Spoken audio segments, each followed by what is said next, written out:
see you, man.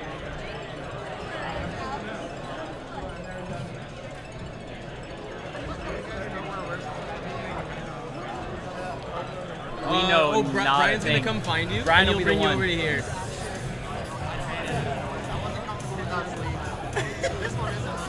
I love it, man. That looks great. It's pretty sassy, pretty cunty. Can I say that on stream? We're live? Do I need this mic closer to my face, or are we chilling? Chilling.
the one thing that made it through, because apparently the audio cut off right after.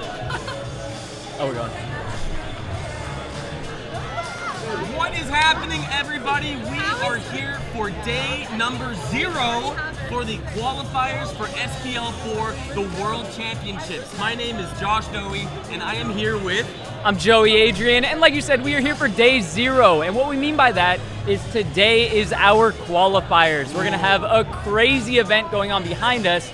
In the meantime, we're gonna try to bring up some athletes that will be competing this year, and we're going to talk to them about some previous events and what's in store. And hopefully they've been practicing their moves, but what I hope for even more is that they've been practicing their talking, because if they haven't been, we're going to have to carry a lot of weight. But we're going to be asking some of the hardest questions, trying to figure out what their process is, what kind of preparation they've been doing for this year's competition. And as you can see, it's a little bit different this year. You can see the audience behind us. The rest of the next few days is going to be looking a little bit different, but for today, we're trying something new, baby. Yeah, today, like you said, a little bit new for us. We're going to see how it goes. Let us know on the live stream if you like this new style, or if you're like, hey, give me same old, same old. I'm kind of an old head at this point. I love same old, and we got plenty of that in store for the next couple of days, but today will be fresh, new, and interesting. And if you heard me say anything crazy before the live stream began, unhear it, because I didn't know that we were live, okay? So everyone that's been tagging me in the leaks, everyone that's sending me messages, unsend them, doesn't matter. What matters more is the championships and the effort that people are gonna be putting in on the world stage here at SPL4.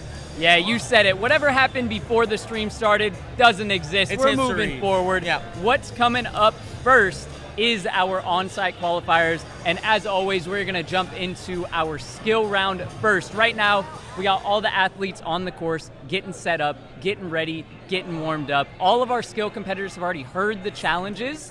Once we get started, we'll know what they are. And yeah, the people who didn't hear it. Okay, and we just got some bad news. Seabay will only be doing skill, that's right? Speed.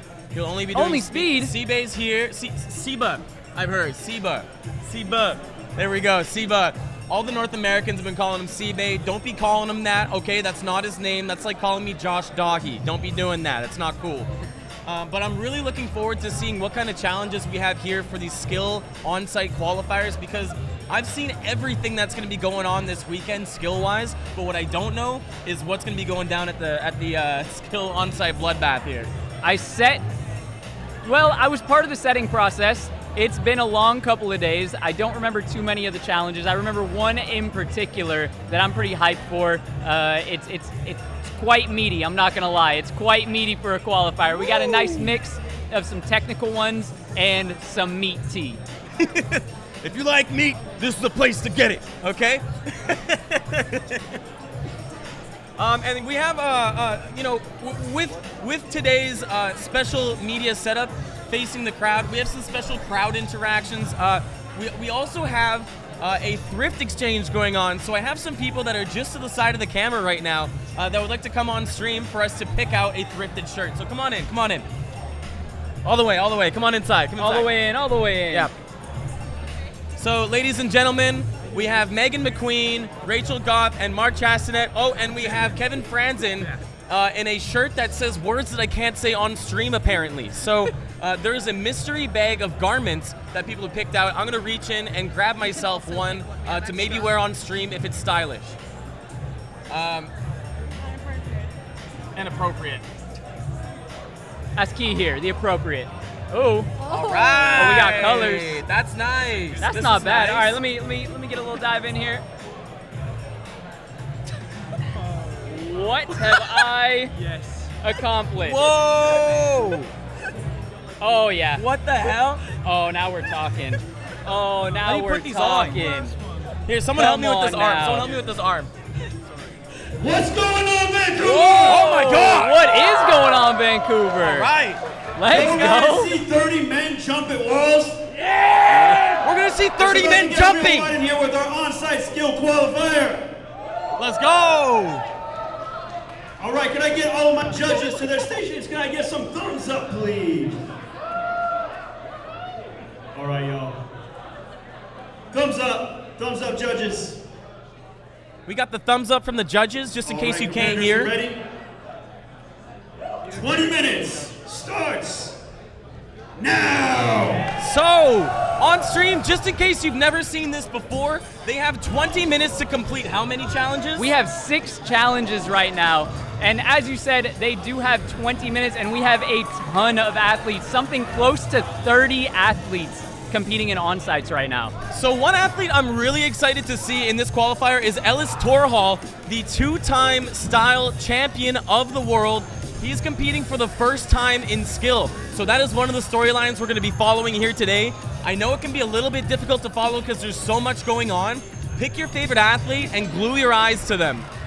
Yeah, and I do really want to highlight Ellis because, as everyone knows, he is a mythical creature when it comes to that style round. That is what he's known for. That's what he's made a name for. That's what he mainly focuses on.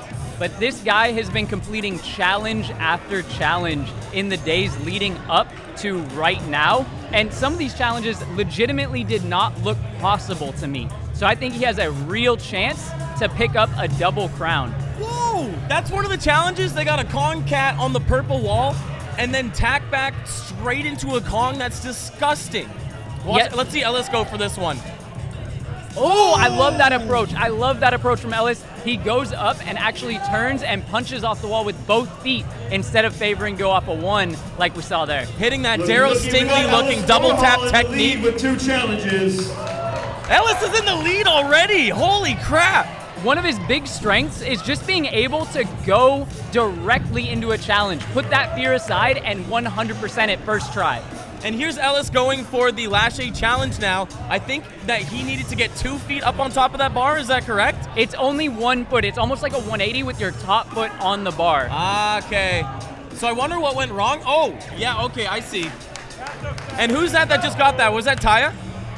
Nah, yeah, maybe. Honestly, maybe. There's Nithin. Shout out to the Origins local. And who do we have here? Well, that looks like Kalen Chan, another one. He is competing in all 3 events this year. Not yet qualified for any, but is competing in all 3. Here's the big meaty precision. Oh, no! Joey, not quite.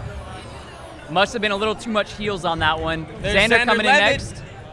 What the heck? What's going wrong? Our Judge Rare looks like he's being very, very strict on half of the foot being over. It does not count as a stick. This has to be a single stride to a massive cat leap there. Yeah, that's a big stride. They're going to have to get a really far cat back off of that wall to get the proper stride. 3 challenges completed. No freaking way.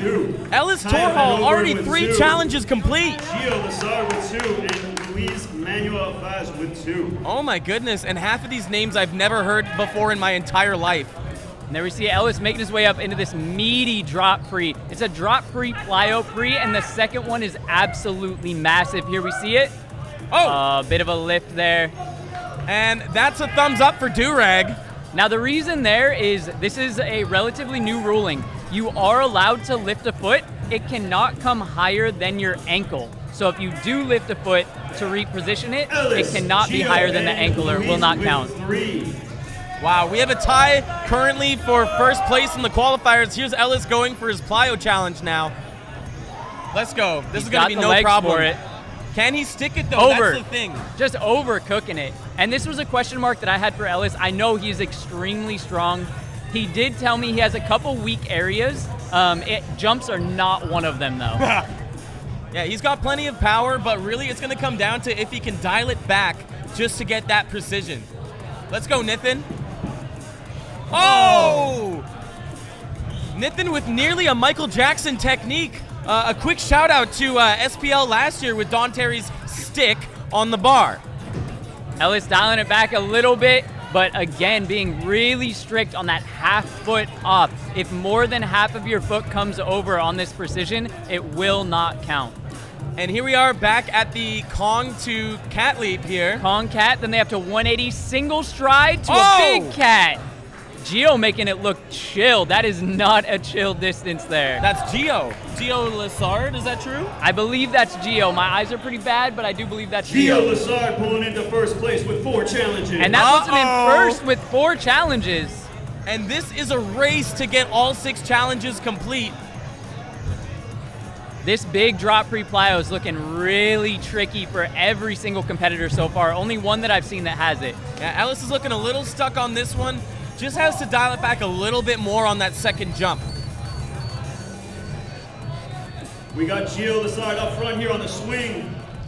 His 5th challenge. What are we saying? All right, we're taking that one. Athlete. That's got to be 4 challenges complete for Ellis now. Ellis getting his 4th one as well. We got a 2-way tie for first place between Ellis and Gio Lessard. You might have heard that, but it's a 2-way tie with 4 challenges complete currently. Gio Lessard's looking at that lache to tack back challenge now. Now, I did miss it. Was that between Ellis and Gio? That's correct. All right. And Nathan, what are we saying for this challenge? Oh, was that a knee bop? If it wasn't on the Kong, it might have been on the wall. Oh, Dominic Exio, representing Exio Flow Parks, one of our sponsors here at SPL. Let's go. And the crowd's cheering. I'm not sure why, but we may find out in a second. Are we taking that? Xander Levitt joining the 4-point club.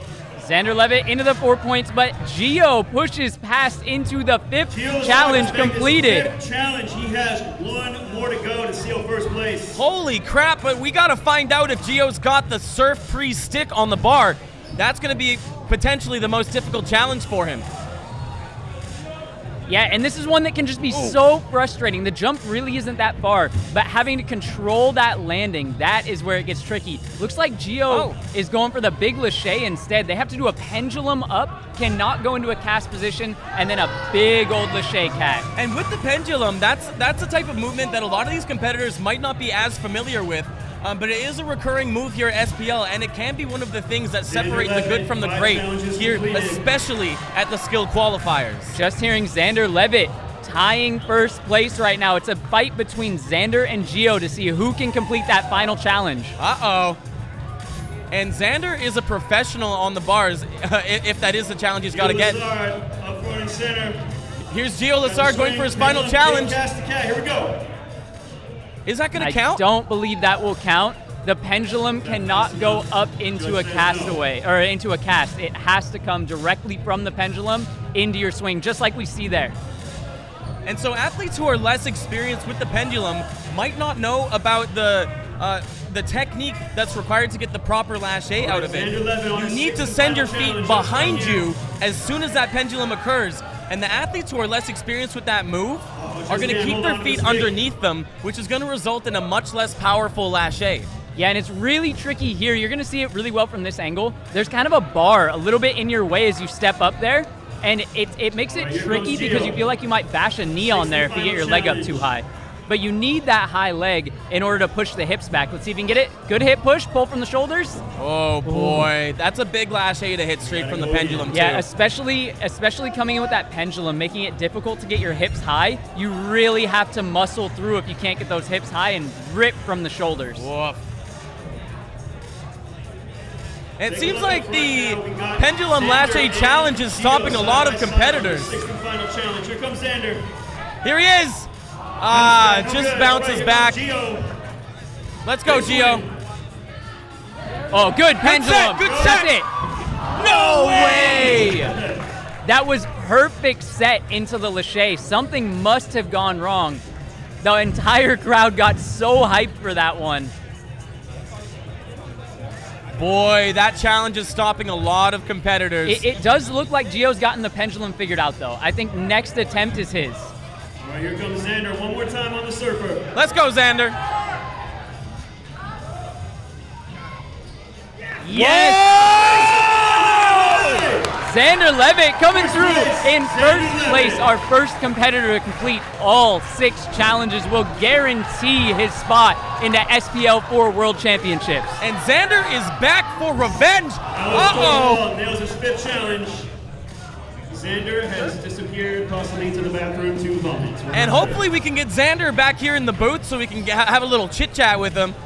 Now, really interesting to see here. Xander was fighting for that surf free. Gio has already gotten the surf free, and I'm curious to see. Ellis is also coming up on his last challenge. I'm curious to see. It looks like it's this lache pendulum. Oh, and here we got Xander. Come on in, come on in. Hello. Let's go. Hello, Puppy, right up to your Xander. face. Come on in. Come on in. Hi, fellas, my friends. Big swing, let's go. All right, here's Gio. Oh! 6 challenges for Gio. Gio's here. making it to the first day of SPL. So here we are with Xander Levitt returning for revenge here at SPL. Xander, what was the most difficult challenge out of today? They weren't too bad, but I just had to make sure I was going really fast because I think everyone is capable of doing them all. It's just the time frame and the pressure of it all. Now, But- really interesting to see. You were last up on that serve free. That's the one that looked like it was giving you some trouble. It looked like our other two competitors that were really close were struggling with that pendulum lache. What did you think about that one? Yeah, the first one I did. Oh! Alice has made it now. That was my guess for the top 3. Jeez! Hey, my boy here. Oh, yeah. Well, my coach is Daryl Stingley, or he was when I was growing up. So I hope everything's okay. What just happened? I don't know, but I felt it through the ground. Daryl Stingley, your Yeah, coach, so obviously a legend in the laches and the pendulums. Yeah, he does a lot of those. He calls it Shaolin entry, but so I thought it'd be way easier because I'm like, okay, I do those all the time, but it gave me a little bit of trouble, but I got it. So Xander, you were you injured last year? Is that correct? Yeah, I still decided to try out challenges for some reason, but yeah, I sprained my ankles 2 weeks before, so this year I was just like, don't get injured, and you'll do okay. So Let's go. Awesome. Well, you killed it. Congratulations for making it in. I'll Thank let you. you rest now, and we'll get our next athlete out here. All right, Congratulations. dude. Peace out. Nice job. All right, coming all the way from Brazil, Biel, completing all 6 All right, next challenges. we got Gio Make some sliding noise for in, Biel. making it second. Now, it looked to me like the toughest challenge there was that pendulum lache. Is that the facts? Xander's too good at pendulum, so Saturday he only had the surfer left. I knew he was going to get first because that was one of the given ones, but I felt really good about getting it. I got my coach Brandon Hooper on the side, so Let's go. he's got some good insights. Coming I in think. with the world champion coach, you know you're in a good spot for that. Yeah.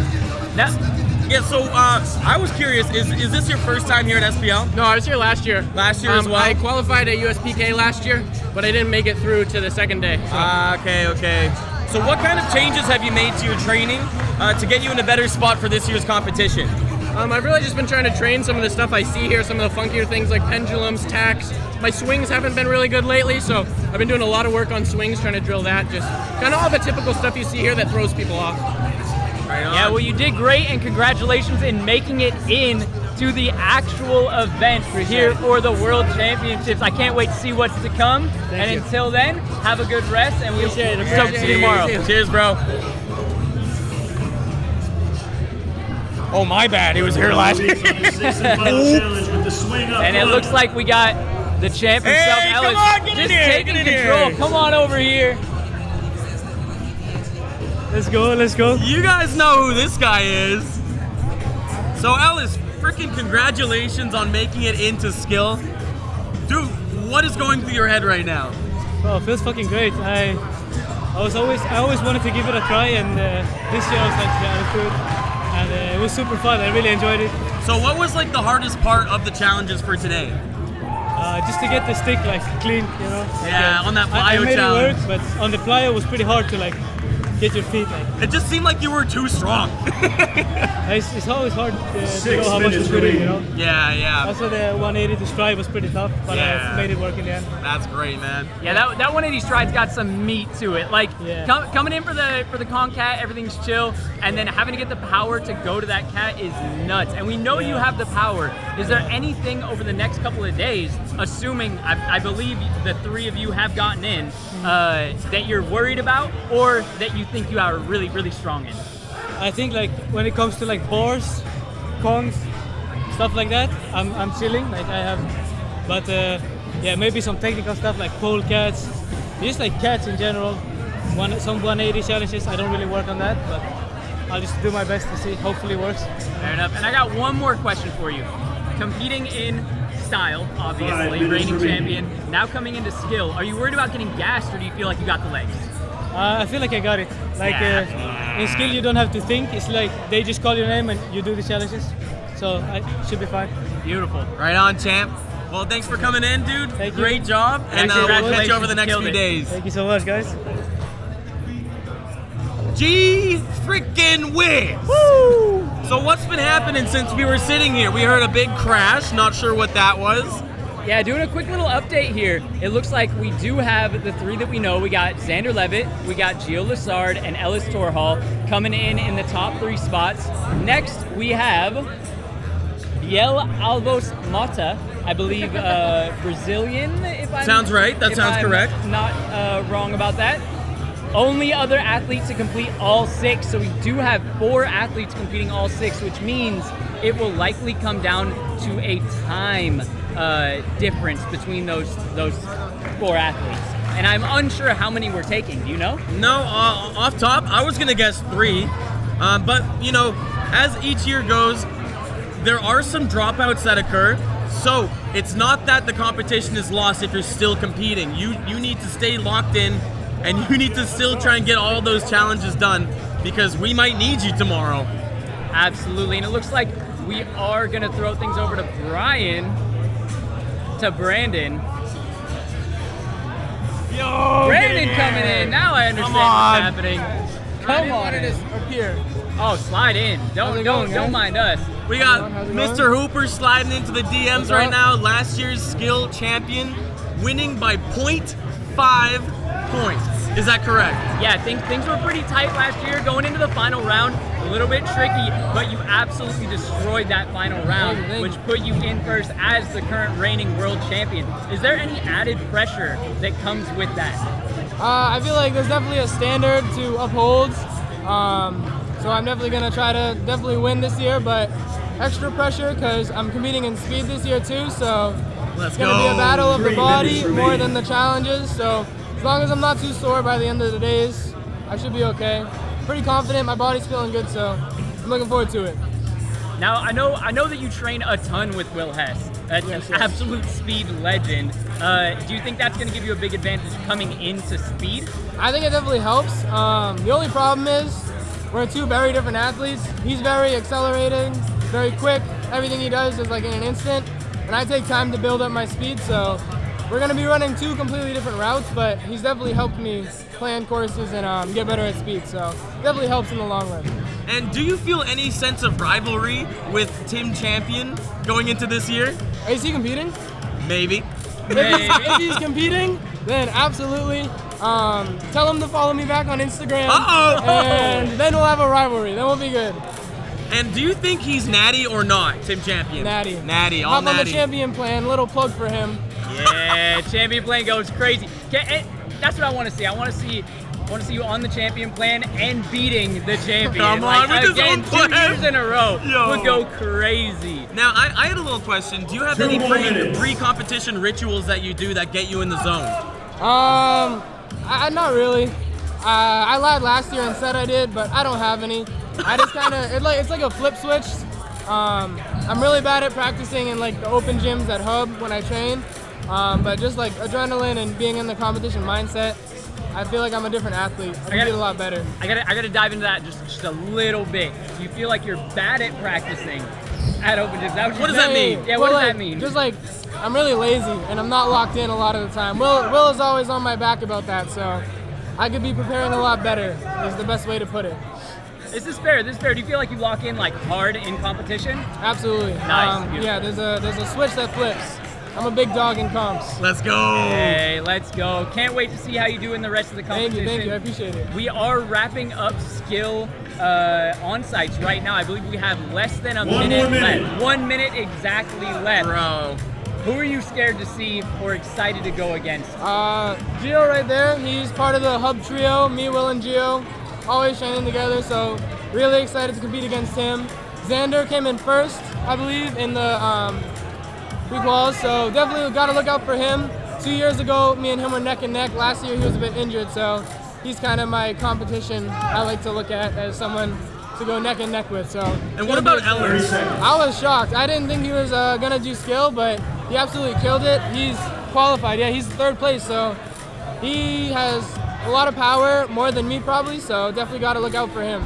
It's gonna be very fun though. 20 seconds. Right Scary on, man. stuff. Power's important, but it's not everything. Louis, 60 Technique, final challenge. rules, all, as long as you have swing. some power to back it up. And I can't wait to see how you do in the rest of the 10 competition. seconds. I appreciate it. For now, Thank you guys very enjoy. much. Thanks, champ.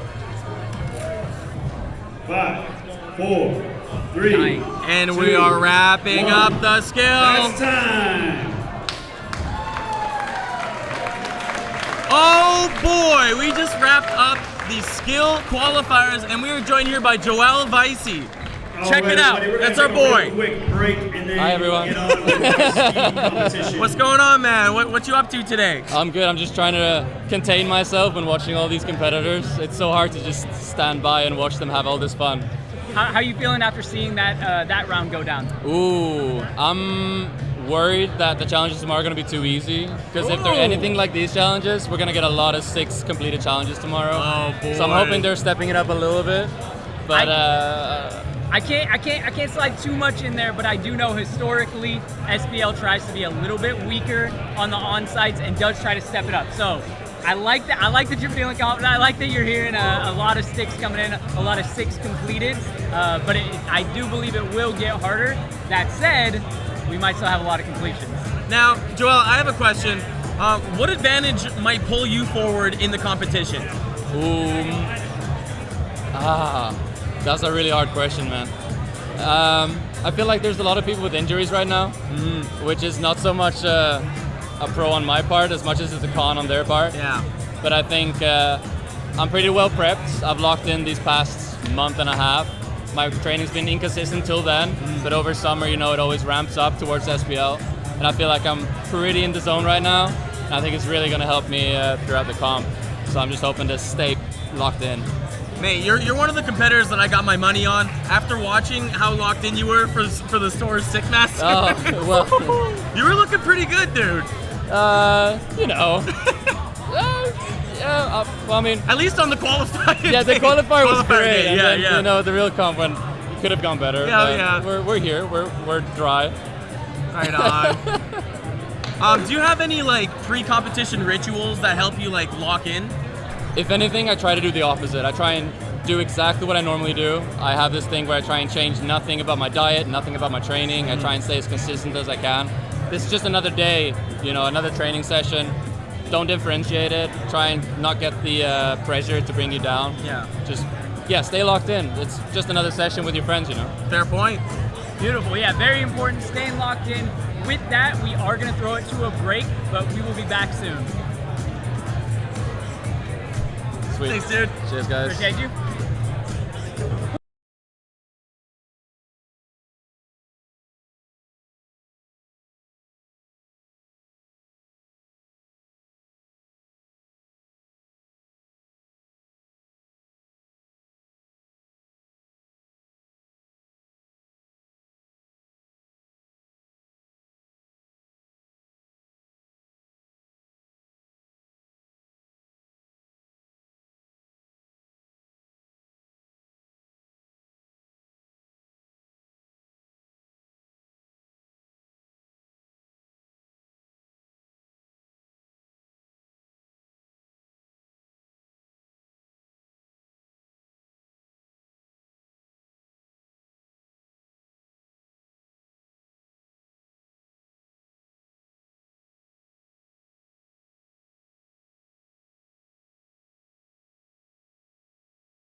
Allison Lynn, Mandy Lamb, Wanna bring us in?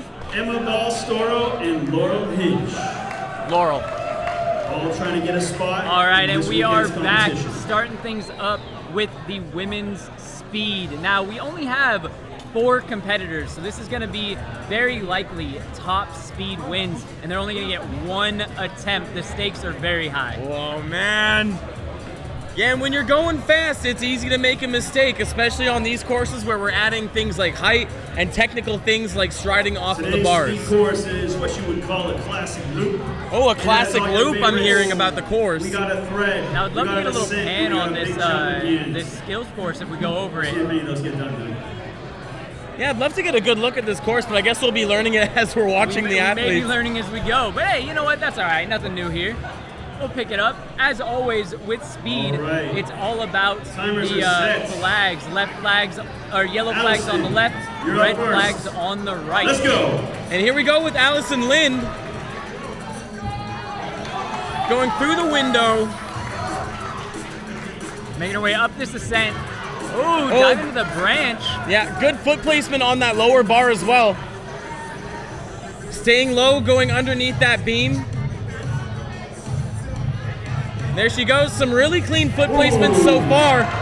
Looked like maybe Rail a, free at the finish. Make some noise. yeah, it for looked like a rail Allison. free to a dive Kong to finish there. Way. All right, really good tour of the course there. Now, it's going to be hard to know if this is a fast time or middle of the pack line, as we've only seen one Finishes go. with a time And of I'm not going to lie, 21.397. I was really looking to see what the course was because I did not know myself. Up So, next, Nope. coming from all the way across the continent, Mandy Lamb. Here's Mandy Lamb from across the continent, I've heard. New York. now Allison Lynn did get a score of All right, or a timers time are of ready. 21.397. So that will be the score to beat. All very right, smooth clean through here. movements. Coming up into this ascent, this is going to be a really important part. Coming to the branch, Nice. Doing that same technique as steps. Allison. deciding to go over the top of the railing instead of down through the bottom side. Not quite as confident going over that beam, but if she gets some acceleration here, she could close it in. Oh, little bop from the bar there. Little wake up. Make some noise for Mandy. That's Mandy Lamb, everyone. Mandy's starting out pretty strong, but I think as soon as we went up high, things started to slow down a little bit less comfortable with the ascent and the descent. 27.183. Comes So out that's with a big time difference. Of 27.183, about 6 Emma second difference. Ballstoro. Holy crap. Laurel Hinch is on deck. Let's go, Ema. Ema, I knew that. All right. Come on, All Ema. right, timers are ready. Take it away, Ema. Time to beat still is 21.39. All right, great acceleration off the top, and we're seeing quite a different pace here. Oh, and a very different different route, selection too. here. Ooh, we got an interesting course variation here.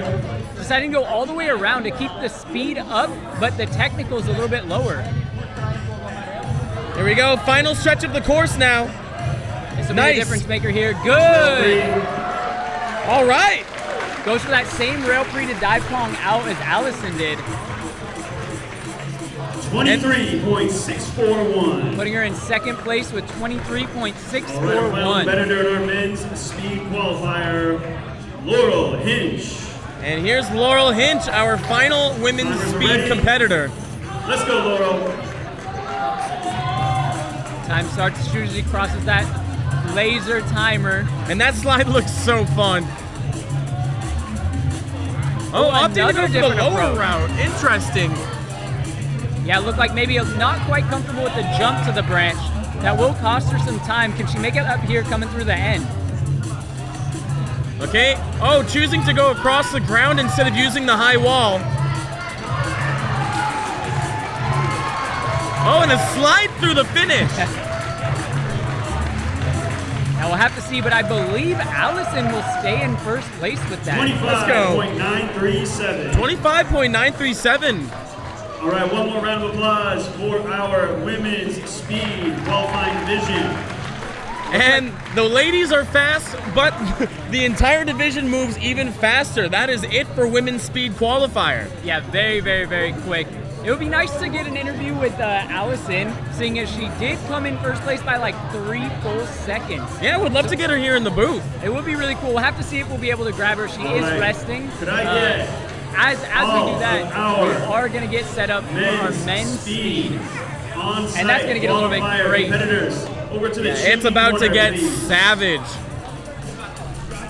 Oh, here we have Allison. If Come you on are in, competing come on in. in the Onsite Qualifiers for men's Allison! Hi. You made it! I made it. Let's go! Somehow. So with that course, what was the most challenging portion for you? Definitely the ascent up the wall. It's so techy. Like you need to know where your hands are at the whole time, where your feet are, and obviously getting as much power going up as well. Yeah. I thought that was really good use of that sidebar to get you up that purple wall. Thank you. That's because I'm bad at climb up. So just gotta adapt where you can. That's right. Yeah. Speaking of routing, perfect route. It looked like you chose the fastest way to go about things, especially coming in towards the end, hitting the drop free down to the rail into the dive Kong out. Do you think that saved you a ton of time?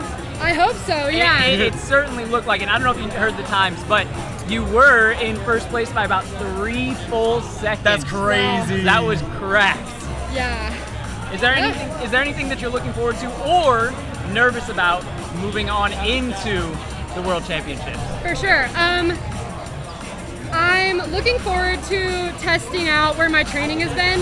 The past month I've been trying to like break my mental as much as possible. I know that obviously it only gets harder from here. So yeah, I'm assuming there's gonna be bigger gaps, quicker ascents that need to happen. And I'm really excited to just see if my training pays off and how far I can get. Definitely nervous. There's like some really good competition going into this, but yeah, like I'm tight with all the girls, so it's gonna be really fun to just compete with my friends. So what are you gonna get up to after this to get yourself in the mental and physical space to be ready for the next potential 3 days of competition? Lots of vegetables. Vegetables, sleep, might try like an ice bath, just trying to R&R. Yeah, nice. I know of a few places. Oh, noted. I'll let hit you up know. about that. Yeah. Right on. Well, thanks for joining us here in the booth. Nice Thank job. you guys. And welcome to the Thank you World so much. Championships. Thank you. Sorry, I left it so sorry. There we go.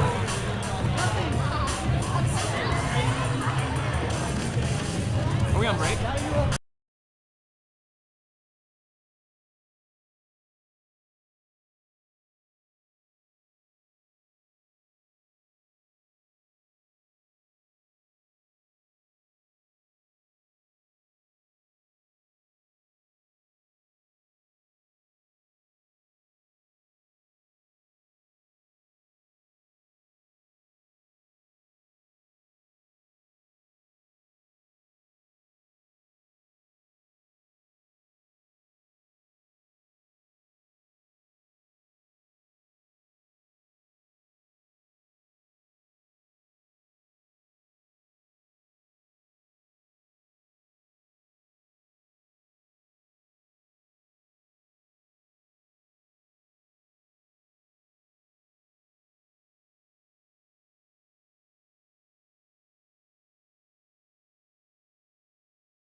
We Dohy are Jefferson, back with the men's Brandon Davis, speed qualifiers. It Mateus is about Gabriel, to get even Jay faster. Bowie, Yeah, we're going to be on the Roland same Hannigan. course, but completely different athletes. And We're then going we to see got, how like, things 50 change other up a little guys. bit. There may be some very small nuanced changes, but for the most part, we'll be seeing the exact same course here between the women and the men who are about to take to the field. And this is one of the divisions that just sails by. We got a ton of competitors, an absolutely stacked qualifiers division, but don't blink because you might miss the entire frickin' thing. Yeah, we got a ton of athletes. This list goes on and on, but I'm expecting these runs to be in the low teens, which means we can just go back to back to back with it. And as long as they're not All right, missing y'all, flags, first runner. they'll be good to go. Now, I have a question. Do you think we'll see a sub 10 today?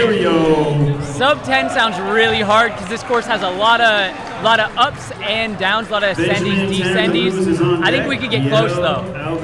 And here's Mike Terrio, my personal teammate and a Timers are ready. long-time SPL Let's go, attendee. Mike. He's been attending these things since maybe 2015. And this is really going to set the pace. If you're at home watching, you've maybe never seen this before, this is going to give you an idea of what type of runs we can be expecting. And boy, I can't even imagine the nerves going first on this course. What I want to see out of Mike is a quick, clean run. Look at those fast footfalls. Nice high catch on the wall. Yeah, just a hair of a misstep coming all the way up. It looks like he recovered well, going across the bar for that drop free. Nice. There we go. Very good finish. And you can see they're deciding to skip the bar entirely, go for the big jump, drop down, do a little ground kong under. 16.078. 16.078, and that is going to be our pace car for men's speed. Yeah, as you said, Up it could next. go a little bit up, could go a little bit down. Benjamin Tanner Deleuze. And here comes Benjamin Tanner Miguel Deleuze, Alves Mota is on deck. Marco James is in the hole. representing a Time's ready. Edge Parkour. Let's Oh, go, look, Ben. he's locked in. Let's go.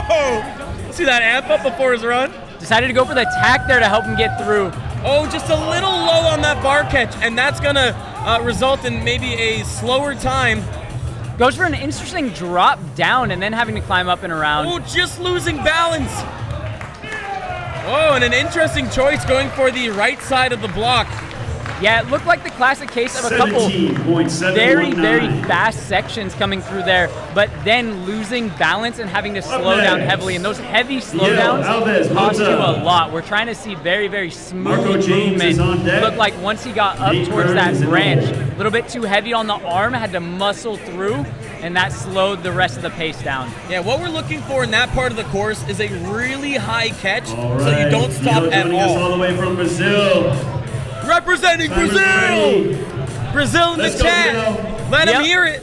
Biel doing so well in skill earlier as well. All right, he's got the chalk. He's got the shoe wipes. He's done it in the right order. Now curious to see how he approaches this first obstacle. Ooh. Attack dive Kong through, going real low under there. That's what we're looking for. Great steps, high catch, ripping himself around. Oh, quick across the bars. Striding. Let's go. Yeah. That's gonna be close to a 10 right there. Holy moly. Holding for time for Biel. Little haircut on the bar. Taking only 2 steps across the IMAX while still managing to stride across the gap into the finish. And once again, shout out everyone from Brazil in the chat. Thank you for being here. Love you. Big support, best ones out there. And Biel really showing up. Still waiting to hear that exact time.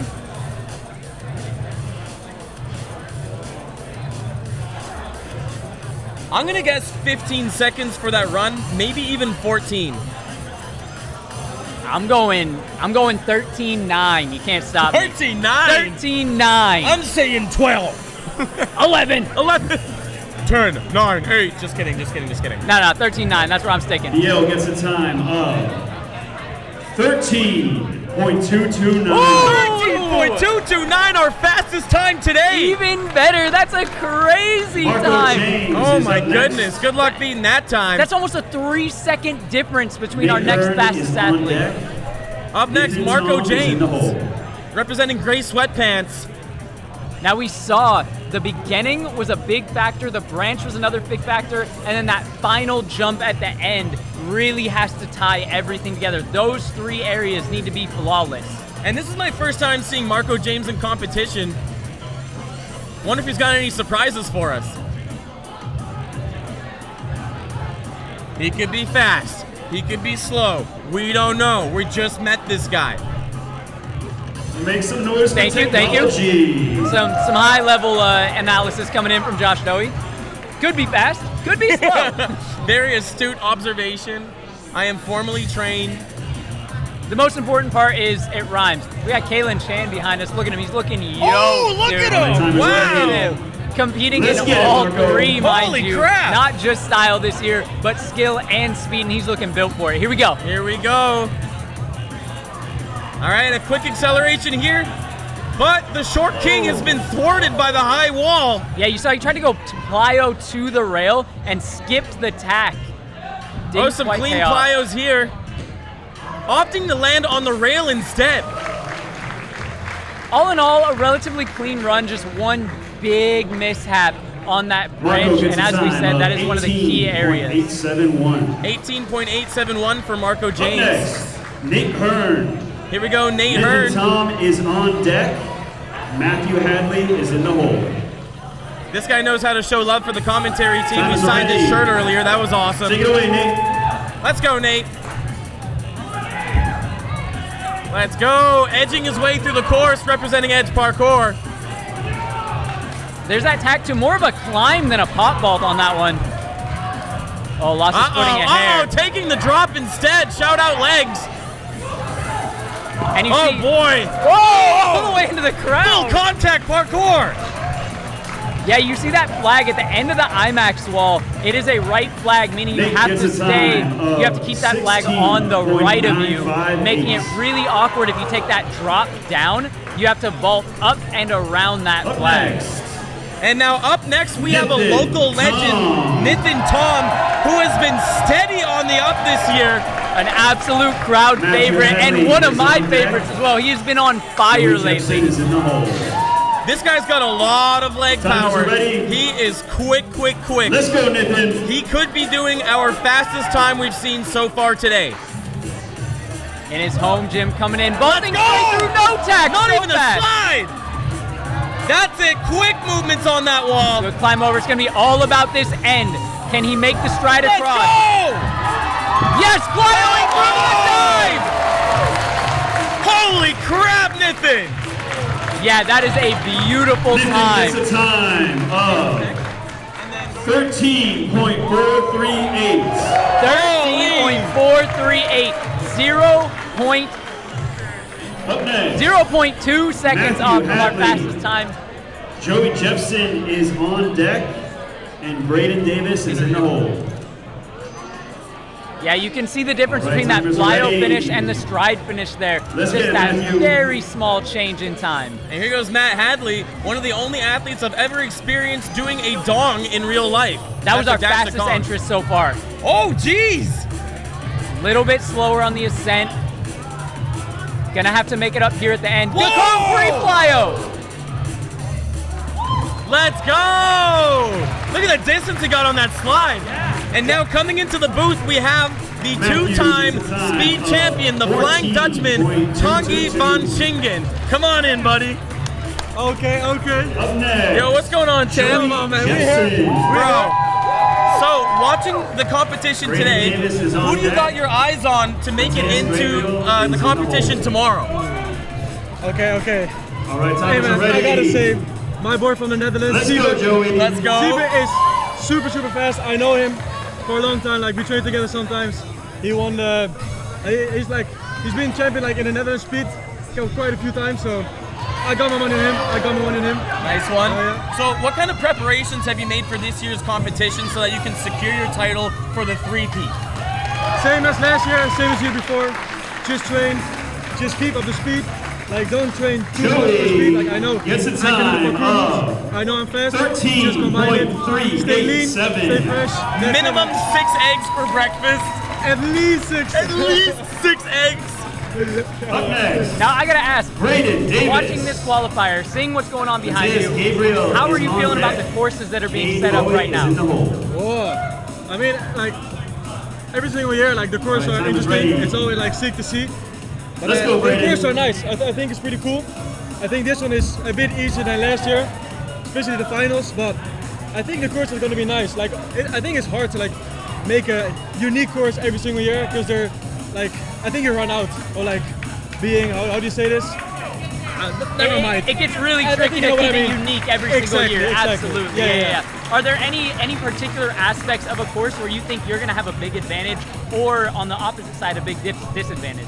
Oh, I don't think we're gonna have any big disadvantage. I think it's just like all the technical stuff. I like it. All the big stuff, I like it. And that's the things you're gonna meet in the speed comp. So I think, yeah, I'm good for everything. All around champ. That's All what I around. like to hear. Exactly. All right, Tongi, No best doubts. of luck. Thank you so Thank much. you man. for coming in. Thank you guys. Thank you so much. Looking forward to see you tomorrow. Oh yeah, likewise. The Brayden Flying is a time of Dutchman. 17.48. One of the fastest men, if not the fastest man on the planet, and we're going to have to find out if he can defend that three-peat here at SPL4. And that's the type of confidence that you look for in Matthias a Gabriel. champion. Somebody that says, I Cade have no Bowie is weaknesses. on deck. Give me the technical Roland stuff. Give me the Hennigan big is in the stuff. hole. I am the fastest here, and that's what you need to have when it comes to these speed events. So who do we got next year? Who's going to be You know, competing this is next? crazy, y'all. Matthias just Oh, flew in. another one from the Another Brazil victim of that Air contingency. Canada strike. He literally Now, just while we were got on here that and little had bit of a like 5 break, seconds on the clock. or But as we were during that interview with I think we might be in for a Tongi, we surprise. did have Joey Timers are ready. Jepsy slide Let's go, right in Tess. front of Nithin by 0.004 seconds. The disrespect. All right. Oh, really quick ground movement too. Great ascent. Little miss on that hand there. Wrapping his way around. Striding Oh, through. wow! Big strides. Holy crap! Look at that stride. Only one mistake that I really saw there, and it was on the ascent. It looked like went to grab the bar, just missed one time, and had to reset that hand. Will cost just a hair of a second there. Boy, oh boy. But one thing I did notice was after that initial movement through the window, the ground transition that he did, that gallop underneath the bar, was maybe one of the fastest attempts of that part of the course we've seen today. Yeah, and it's a really, really tricky part of the course because you kind of want to stay as low as possible, but that wall is about 5 feet, so you don't really want to use your foot to do a pop vault. You don't want to tack because you're going to get too high, and that's going to make it harder to get down to the ground. But if you just dive through, you risk clipping legs, and then immediately upon landing, you have to duck under that very low bar. It is a very underratedly tricky section. Yep, and some of the athletes with a lot of leg power can also pull forward with a significant advantage on that final portion over the green wall. Yeah, I think anyone that you see striding that wall is going to come forward with a significant advantage, pending they didn't make any mistakes on any earlier portions of the course. Yeah, I completely agree, and that's what we've seen so far. Everyone who has been striding that last section has been coming out with the fastest times. Wait, what does Mel's shirt say? Legalize marinara? That's funny. That's a great shirt, Mel. I wonder if she got that from the thrift exchange. And who do we have here, Joey? Looks like up next, we got Matthias Gabriel. I hope that's Matthias Gabriel. I hope so as well. Hey, Matthias, dance if that's your name. All right, Confirmed. cool. Absolutely Matthias. confirmed. Yeah, can we punch in on that name? Okay, yep. Can we punch in on his name tag, potentially? Oh yeah, there we go. Yeah. Oh, I just found out I need glasses. Yeah, I've needed them for a while. Wait, we almost saw it. Face us. Can we make it happen? Wait, it's Cade? There we go. Get closer. Cade Bowie, that's him. There it we is. knew that the entire time.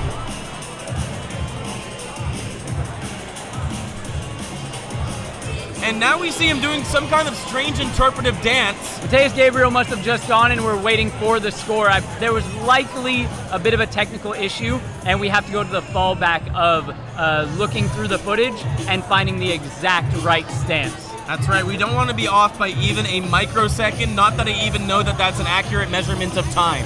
Must be, must be.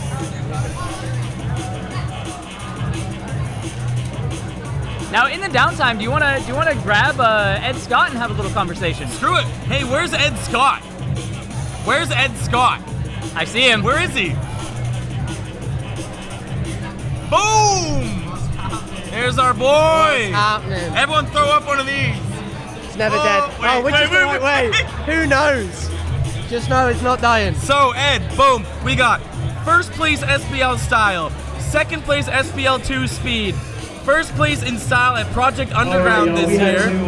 Verify that. And we got second SPL3 style, and one of the longest SPL competitors of all time. The man does not stop. Dude's got the accolades. When you put it like that, I've been around for a little while. I didn't know. I didn't know it's been that long.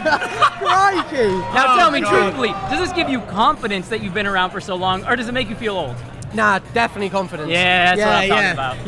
You can just go around and you can see the little traits of things that people do that haven't been competing that long. You can just recognize them, and yeah, it definitely is a strength. The hardest bit I'm going to find this year is coming up with new things. Like I've been to this gym so much now. The event is always changing, but it's going to be trying to come up with something new that judges haven't seen before, especially for style. So that's going to be an awkward bit for sure. Yeah, and style is such a crazy toss-up every year. It's like what's going to speak to the judges as well. Literally, yeah. They give us like the rules and stuff, but it's really you kind of play to your own strengths and see how you do from there. Really. Is that going to be your main focus this year? I don't know, man. I'm doing speed and style this year, so I'm doing them both. I'm not doing all three. Haven't been doing too much parkour recently, so we're just going to do the two and just try and see how well I can do those two. For sure, absolutely. Is there anyone that you're excited to see in either speed or style? Not necessarily worried about, but just excited to watch how they do. Mate, I'm well excited to see Sibe. Mate, it's going to be crazy to see. I know he's got a little knee injury at the moment, so maybe that will put him out for a little bit, but it's always sick seeing him step up. And Niffin, mate, the legend, the hometown legend. Yes. I'm excited to see how he does. He obviously just pulled it off good there. Yeah. So I'm hoping he gets through, and then all that training goes to work. He's doing well so far, no? You're doing very well. Any pre-competition rituals that you want to tell the people about, or do you want to keep it secret? What's in the sauce? Pre-competition rituals, train and practice as much as you can. That's literally it for me. Consistency is key, and I think that's something that a lot of people neglect. You just have to be dialed in and training as much as you can. That's right. You can't just save it for the competition. You got to be in the bag already. Exactly. Yeah, and Ed Scott is literally Mr. Consistency. That's true. Always. That sounds like commentator's curse to me. No chance. We've had let's go and no mistakes. You got me bad. First thing popped off, for God's sake. I won't be saying anything during your run. I'm saying dead silent. Legend. Oh, mate, is this Roland Hannigan? Oh. Wait. Representing Japan. I don't think he's Japanese. Roland gets the time. All right, Ed, thank you so much. Looking forward to the next couple of days. Cheers, mate. All right, y'all, we're going to take a short break to make sure the course is safe. Get on with our practice for heat number 2. And here we have, speak of the devil, Nathan Tom, the local legend. Bro, how are you feeling after your run today? Oh, that was really nice. I'm pretty excited. I had a plan going on to the run, and I pretty much executed my plan really well, which was it made me feel really good. I'm happy with it. I'm absolutely happy. And bro, you've been steady on the up this entire year. What kind of changes have you made to your training that have ended up paying off? I've been watching all these athletes, and I'm seeing they're really strong. So I've been trying to add some strength and conditioning to my training. Also staying consistent with the whole training, and I have like bunch of parts in my parkour which I feel I am lacking in. Mostly climbing and some catbacks. I've been trying to prioritize those, put in some work on that. Let's go. Yeah, that's what's been happening. Well, I can tell you it has been showing like crazy. Literally, the second I saw you, I was like, man, you have been on fire the last year. It's been crazy to watch, and showing up really strong here Yeah. in speed, looking like you're in fourth place right now. yes. Just barely got edged out by Joey Jepsen. We're talking like 0.02 seconds. Yes. But insanely good showing. Thank you. If you do make it through, is there anything that you're worried about in the speed competitions or in the speed course, or do you feel pretty dialed? The thing about me, for me, making it into SPL, just go qualifying on onsite, that's like a huge dream. If I do that, I feel like I'm going to be less stressful. Yeah, and I'm going to yeah. enjoy the rest of it. I'll be having fun with it. You got your big W, and then you're just gonna have a good time. That's a big W, exactly. Awesome, love to hear it. Yes. I don't think I'm making it in right now with the standing, but yeah. However, stay prepared, bro, because there's dropouts all the time, man. Yeah. Absolutely, dropouts, injuries, and let's be real, they never really know how many they're taking through. Okay. That's been my experience here, being here literally every year. Yes. So you never know if it's 3 or 4. We'll find out. I would be super excited if I make it in. That's like a big dream come true. Yes. Right on, bro. Well, a lot of love in the house for you. Hopefully it didn't put too much pressure on you. No. I really appreciate all the people who are supporting me and all the hype. It really helps. It means a lot for me. Awesome. Yeah, it's been a great All time. right, you killed it. Best of luck for moving forward. You guys crushing it too. Peace, bro. See you guys soon. See you soon.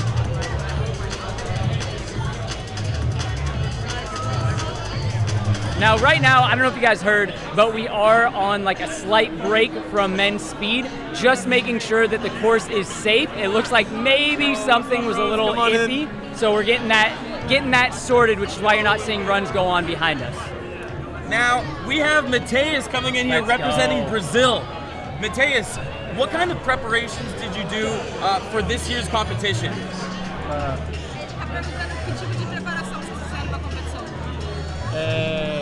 A gente tem treinador, chama Giovanni, ele também treina parkour há tempo.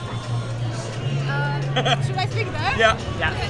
They have a trainer that's from Brazil. It's called Giovanni. And vocês fazem preparador físico? Sim. Like physical preparation, like trainings. And para parkour, vocês têm alguma coisa específica? A gente faz LPO. LPO, levantamento de peso, como é que fala? They do like weightlifting and like a proper structured program to support parkour training. Very nice. And they also train in the gym and outside as well. Outside Yeah. parkour. You guys have a ton of fans in the chat, like a ton of Brazil supporters. Knowing that, does that add pressure, or do you guys feel good about that? Does that hype you up? Tem uma galera do Brasil no chat acompanhando e aparentemente é bastante gente. Tá perguntando se vocês sentem pressão ou se sentem mais apoio do suporte, tá ligado? Um pouco dos dois, assim. Eu me sinto pressionado, mas essa corrida eu fiz com ódio, porque eu não cheguei na que era pra eu participar. Porque eu gosto muito de skill. Então, tipo, era pra mim ter participado da skill. Não consegui, aí eu corri no ódio. Então, tipo, a pressão é meio que mandei pro Beleléu, tá ligado? They say they feel pressure, but they also like use it as a motivation kind of thing as well. And he was really annoyed that he couldn't do this All right, men's speed, that is his heat number favorite, 2. but because Heat of the number strike, 2, he couldn't men's make speed it. on So he did the run based on hate, like, raging around it, and I like really got it through. The hate fueled him. Não sei se é bom pra eles, mas pra gente estar aqui hoje, a gente teve que passar por 4 países e mais de 20 horas de voo. For them to be here today, they've been through 4 different countries and more than 20 hours flight because of the strike and because they had problems with like visa from the US. So they couldn't fly through the US. They had to go like all the way around to get in. Oh my God. Wow. That takes a lot of determination. You guys really gotta want to be here. Yeah, well, shout out for you guys for coming through, showing up, and putting out. You guys have been absolutely killing it, and I know everybody from Brazil is super hyped watching you guys. So, best of luck moving forward, and thanks a lot. Cheers. Thank you so much. Thank you. Cheers, boys. Thanks, Camilla. You killed it. You killed it. Yeah, You're a shout out great Camilla for translator. the translator. That Let's was go. great. Parkour, the universal language, baby. And yeah, it looks like we just got a quick little break going on. There's Seth Moon in the blue shirt, another hometown hero and he is ungodly fast. He is an unreal speed demon. What is happening over there? Now, quick check-in for everybody that was watching the stream. I do apologize for those technical difficulties. I was just informed that the stream was frozen for about 10 minutes. You may have been hearing audio, so hopefully that kept you guys entertained, but we do apologize for that. Seems like everything is straightened out and sorted, and we're ready to continue. And there was a big slam sound. I asked the boys up top, and it sounds like Siba took the drop off of the tall tower, hopefully to his feet. I'm gonna look. Did you get info on purpose, or? Probably not on purpose. I would assume not on purpose. Not a drop that anyone really should take.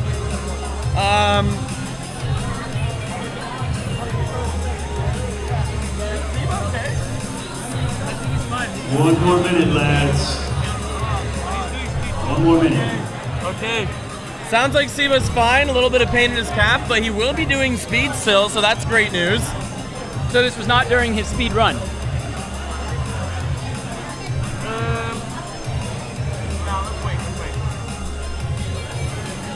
And are we getting some warm-up time on the course? Yeah, I believe we had to shut things down just a little bit to fix the course. They want to make sure that athletes aren't getting too cold, because that can be pretty dangerous, especially at competitions like this where it's warm up, cool down, and then give it your everything. So yeah, making sure everybody's feeling good. And we're going to see Kaylin Chan doing speed for the first time. That's going to be exciting.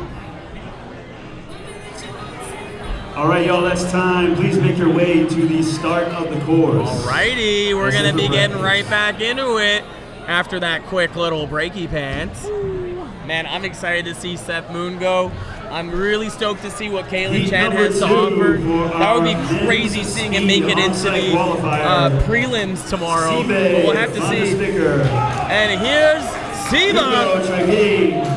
Yeah, Siba coming up here, a massive crowd favorite. Everyone has been looking forward to seeing him run. Oh boy.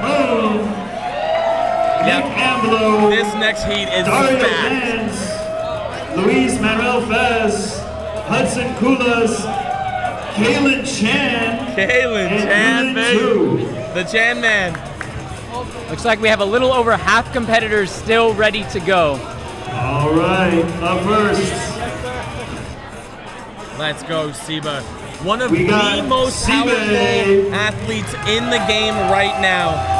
And I believe it's his first time here at SPL. I believe so as well. I just met him today, in fact. Super excited to watch him run. I really wanted to see him do skill as well, but he is working on a little bit of an injury. Siba's locked in. Oh, great step through going over the rail.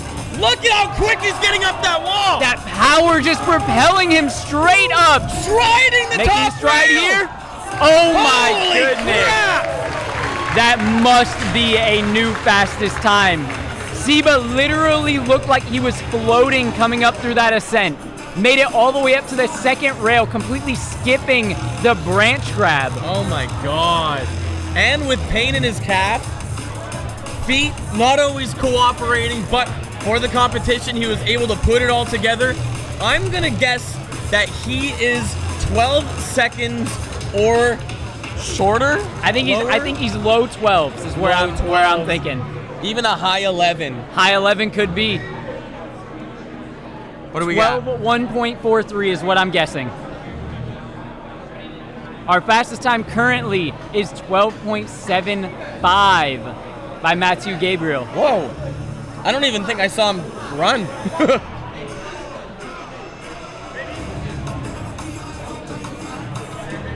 That's got to be the fastest time today. I'd put my money on it.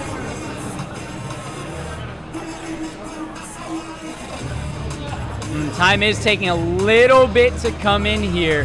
Usually means we're either debating whether a flag was missed, which is an instant disqualification if a flag was missed, or it means there was something that went wrong with the laser gate timer at the start or the finish. And as said before, we have to go through the footage frame by frame to get the exact finish time. Now, I'm not one to play favorites, but if there was potentially a DQ, I'd let him go again.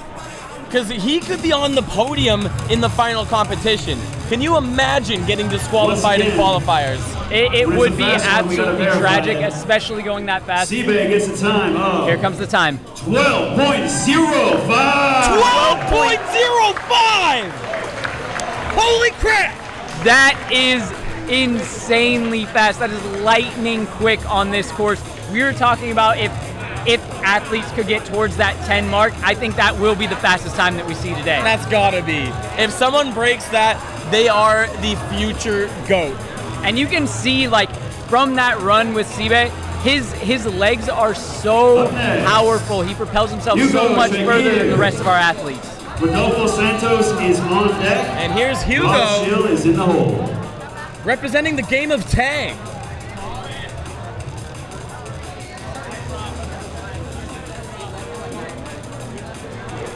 And I'm gonna guess by the text on his shirt, but he may be good at evading.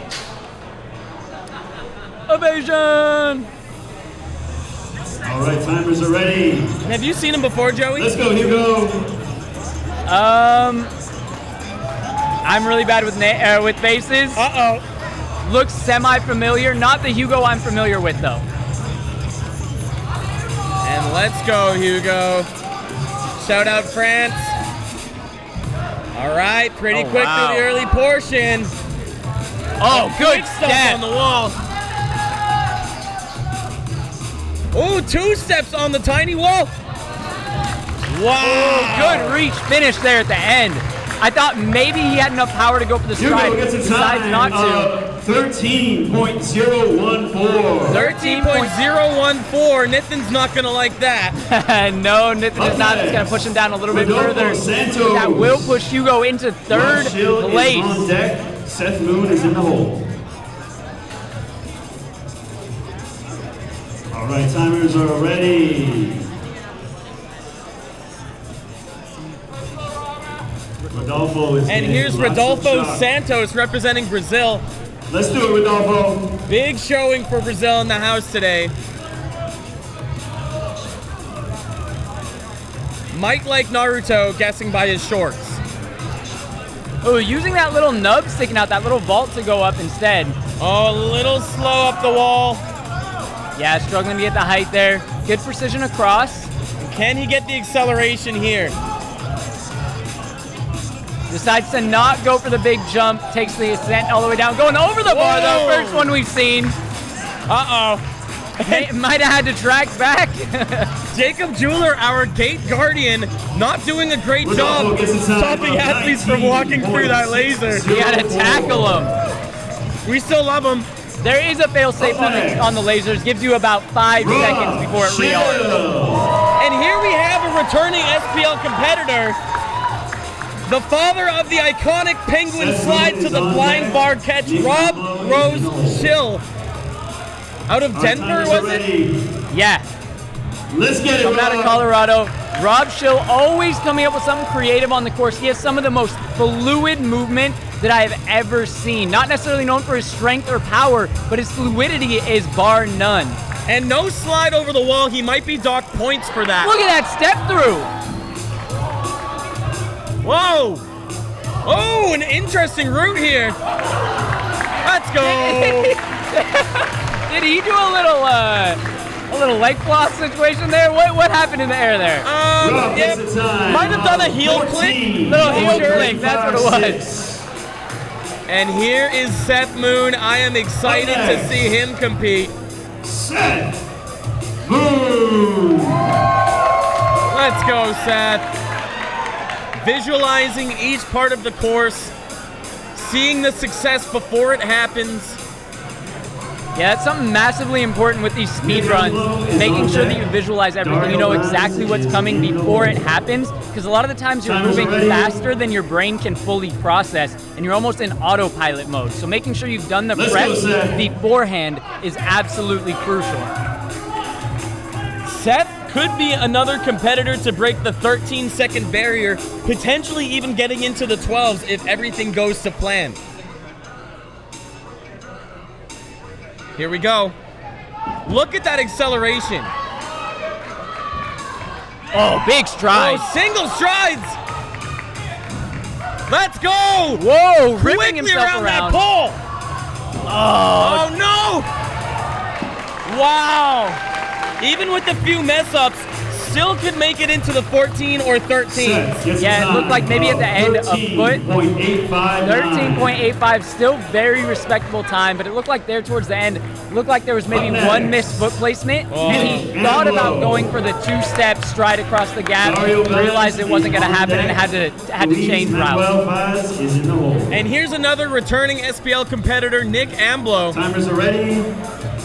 Take it away, Nick. This dude's fast. Shake it out, baby.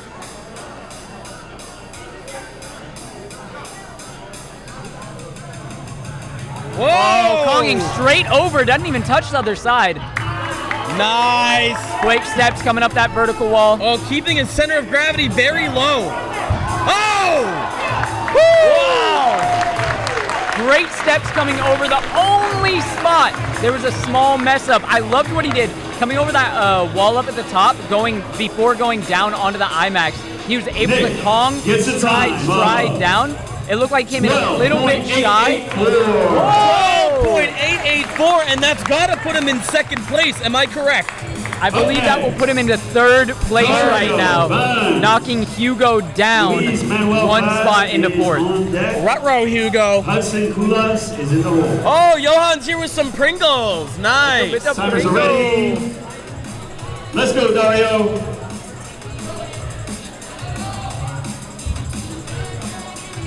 Going for that tack up, made his way up to the tall wall. Great pullover into that plyo.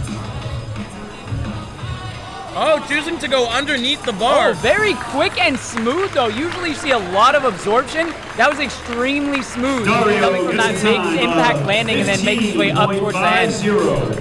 And a very interesting choice. Was that a stride into the dive Kong? Luis Manuel Faz. Yeah, it was. Hudson Kulas is on deck, and Kalen Chan is in the hole. Now, I met Boz in 2014 in Mexico City at a massive jam. Luis goes by Boz, and let's see what he's got here. Wow. That's us. That's him. Taking an extremely different route. This guy's got legs. Oh, yes! Let's go! The green ledge, are you joking? The house goes crazy for that. Luis gets a time of 14.424. Bro, I almost fainted when I saw that dive call. All right, we just got 3 competitors left. I wonder if that was something that he came in just wanting to hit, seeing past years saying, I want to do that dive Kong, and decided, hey, this is the perfect opportunity to do it mid-competition. Holy crap. He made some very interesting alternative choices. Unfortunately, didn't quite have enough speed in those in-between portions. But I do love to see an alternative take on the course. Oh, missing his foot on the bar. How about we see a muscle up? Come on, let's go, let's go, let's go. Oh! All arms! There we go. Crowd giving him lots of energy to finish this slow one it up. down here, though. There we go. And it's all downhill from here. Oh, wait. Almost went the wrong way. Holy! And this is what you love to see at parkour competitions. Everyone hyping everyone else out, giving all their energy to him to finish up this course. 34.619 for Hudson. 34.619. All right. And here we have Kalen Chan. Trying out speed, it's Kalen Chan. His debut in the speed division, previously known as solely a style competitor and a shoo-in for the podium in previous years. And he has been working hard. He's had so many injuries to work through. He says he's feeling really strong now. See how he can do here in speed. Oh, nice. Great acceleration. Oh! Very interesting route there, going feet first underneath. Uh-oh. Gotta make the jump. What do we got? Let's go, Kalen. What a great showing for his first time at SPL Speed. Yeah, that was a fantastic show out. 14.150. Now, he made a lot of correct decisions, but you saw there something that he's not comfortable with in speed is accelerating to the floor instead of jumping up and landing down. And here we have Yulen 2. He's been hanging out at the gym a little bit. This guy has some serious power.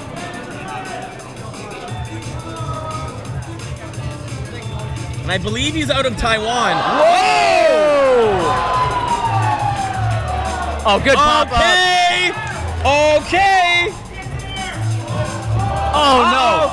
No, and he even knocked out a tile. Oh, that's so tragic. Oh, man. Coming up to the top of that purple wall, threading himself under straight to the jump may have been the fastest we had seen, but falling off of the IMAX wall caused him to miss a flag. He had to turn around to get it just to not be disqualified. Dude, imagine if he didn't make that wrong turn. He still got a 15-second time, which is very impressive. Yeah, that could have been a true contender for podium here on speed. For now, that will wrap up men's speed. We're going to take a small break as our style competitors get into practice before we throw it over to them for the style qualifiers. Don't go anywhere. Competitors, head over to the chimney corner, please. Holy. Wild. Wild.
and we are back in the in-between period between speed and style. We got a couple athletes that are going to come in, athletes who have competed today.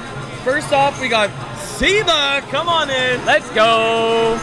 Let's go. All right, currently in first place through qualifiers with an insane time, almost getting into the 11s there. Bro. How'd that feel for you? I know you got a little bit of an injury going on. How did the course feel? How did your performance go? What are you looking forward to? Give me some insights. Well, it went pretty well, so I'm very happy with how it went. For the rest, my knee is feeling good enough to do the full run, so that's nice. That's nice. But yeah, very happy with it, and I love the course and the setup and all. It's very amazing, yeah. And do you feel like the knee is going to set you back in the preceding days, in the next few days of the competition? I hope not, but as it feels, when I'm not moving around, it feels quite intense. But when I'm focused on the run, it feels quite okay. The pain goes away. I hope not. Fingers crossed. And correct me if I'm wrong, this is your first time here for SPL? Yes. So are you nervous? Are you excited? What's going through your head, man? Yeah, I was more nervous than I expected. Yeah. I know a lot of people were really excited to see you on screen. I honestly think you're a shoo-in for the podium. Do you agree or disagree? I agree. Oh, yeah. Now on that same vein, let me ask you this. It looked like you had zero weaknesses going through on that course.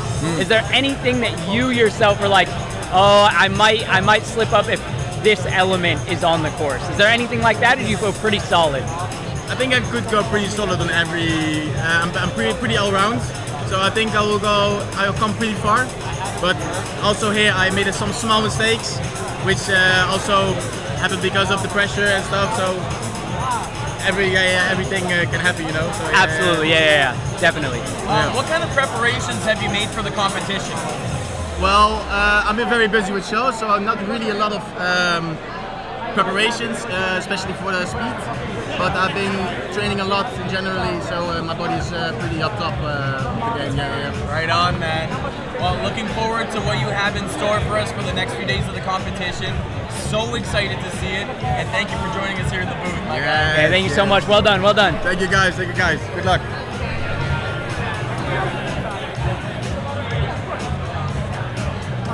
All right, Joe, come on in.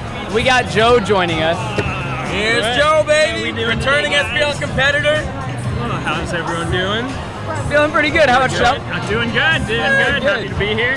Now, watching what's going on here today, how are you feeling about the event? I think that every year I come here, the athleticism is leveled up even more, which is so awesome to see, but also definitely puts on more pressure. But I'm excited to see, how things go tomorrow. I'm always excited to see the courses. The courses are always so sick. This one, watching this, I was like, man, I wish I could have run that one too. It looks fun. But yeah, I'm feeling good. And So what kind of preparations have you made for the competition this year?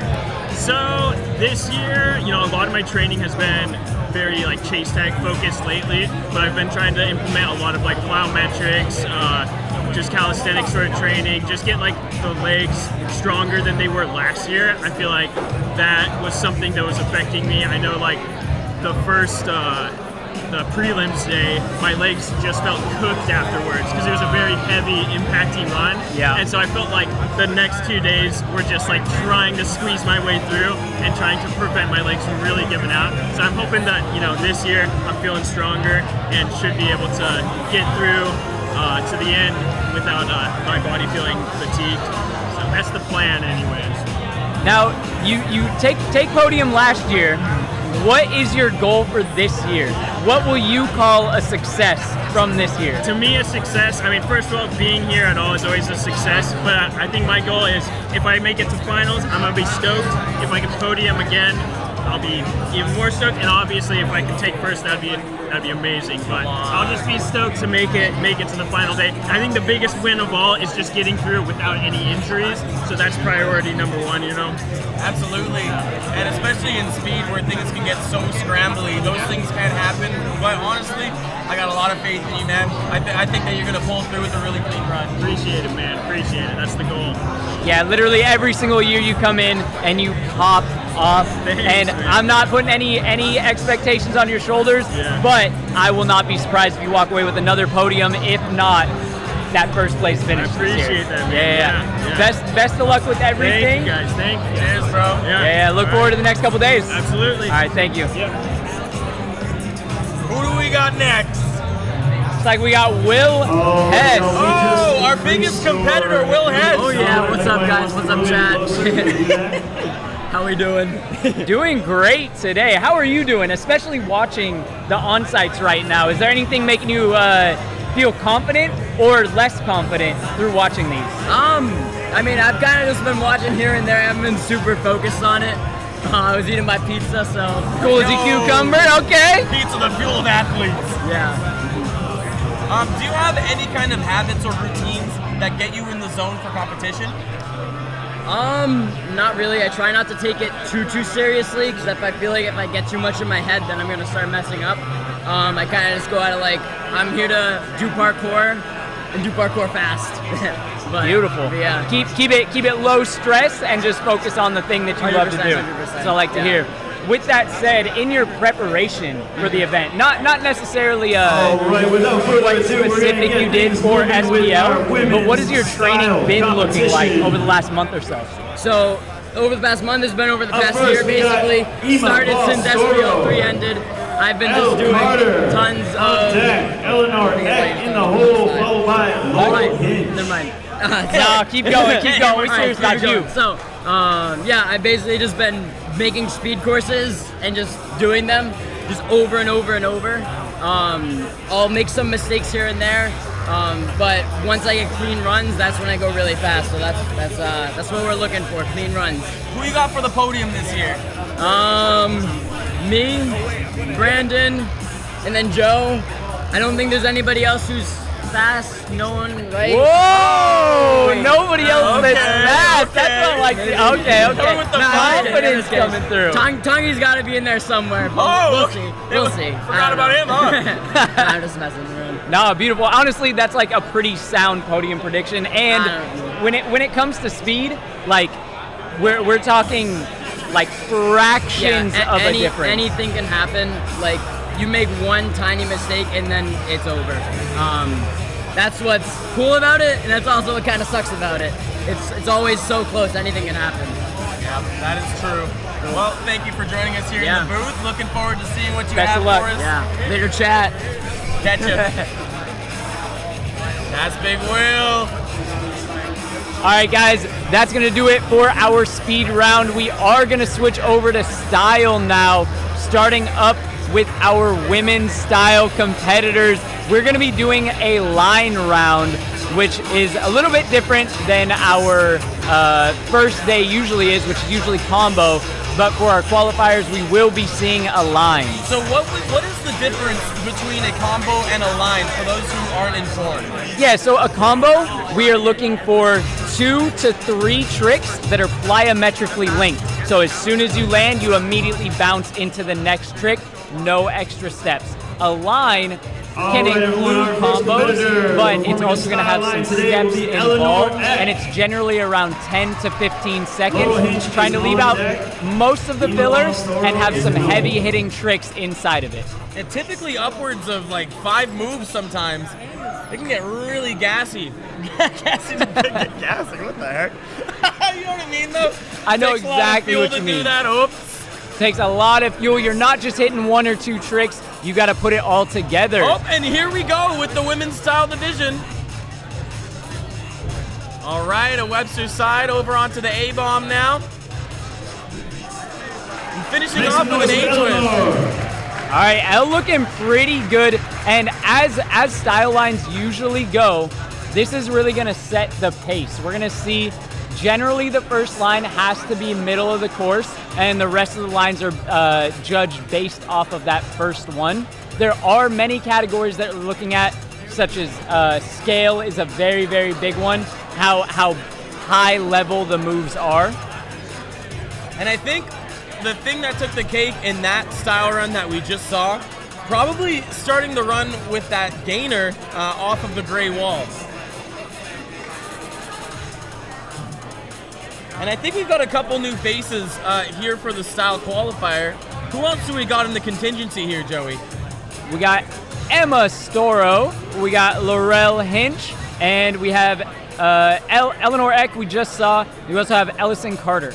All right. Eleanor gets a score of 6.97. 6.97 for Eleanor. And that's going to be the score to beat. Up next, Laurel Hinch. And here's Laurel Hinch. Emma Ballstoro is on deck. Ellison Carter is in hold. Starting in the back corner. All right, judges ready? Let's go, Laurel. We are looking for a lot of obstacle interaction as well. Oh, Frisbee in the tight quarters. Okay, we are seeing a lower scale score probably. The flow is pretty decent so far. I would love to see it finish with a bang here. Oh! Okay, coin drop. Make some noise for Laurel. Let's go, Laurel. Very nice coming out from Laurel. As you said, a little bit lower on the scale. The flow stayed pretty nice, interacting with a few walls, a few vaults. There was a bar, but generally they're also looking for a taller bar. I would assume this will be on the lower side of scores, but still a very nice run coming through. Yeah, because it's not always about doing just flips. However, if it's just connections with no punctuation, it's not going to score as high. And there is our style judges up there. We got Rare Hilton, one of my teammates, longtime training partner. Next to them, we have Ollie Leclerc from Boosh, if you haven't seen that video. And next to Ollie, we got Chris Hollingsworth. Emma Ballstoro. And here's Emma. Not our first time seeing her today. Ellison Carter is a huge thing that's going to kill scores is too many flat ground tricks. We do want to see a lot of obstacle interaction because that's what parkour is all about. We're not looking for too much tumbling or flat ground flipping.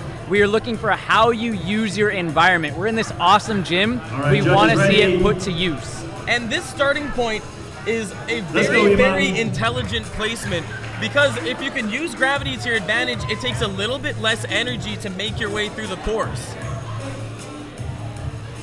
Yeah, we call it kind of these waterfall-y lines, starting up high and making their way down through. Very solid first move. Let's get it, Emma. Make some noise for Emma. All right, to me, that was our most well put together line yet. It made the most sense, so to speak. And when I say that, I mean every move took her to the next move, and there was a bit of cohesion between one move to the next. There wasn't a lot of turning around, and I love to see that in a line. Yep, that's what we're looking for in style qualifiers. I'm unsure if it'll be enough to knock down L. It looks like the judges are on their phones, maybe doom scrolling.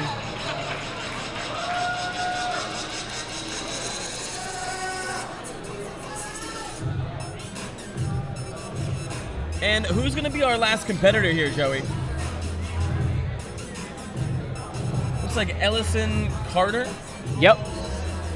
And I believe it's her first time here at SPL.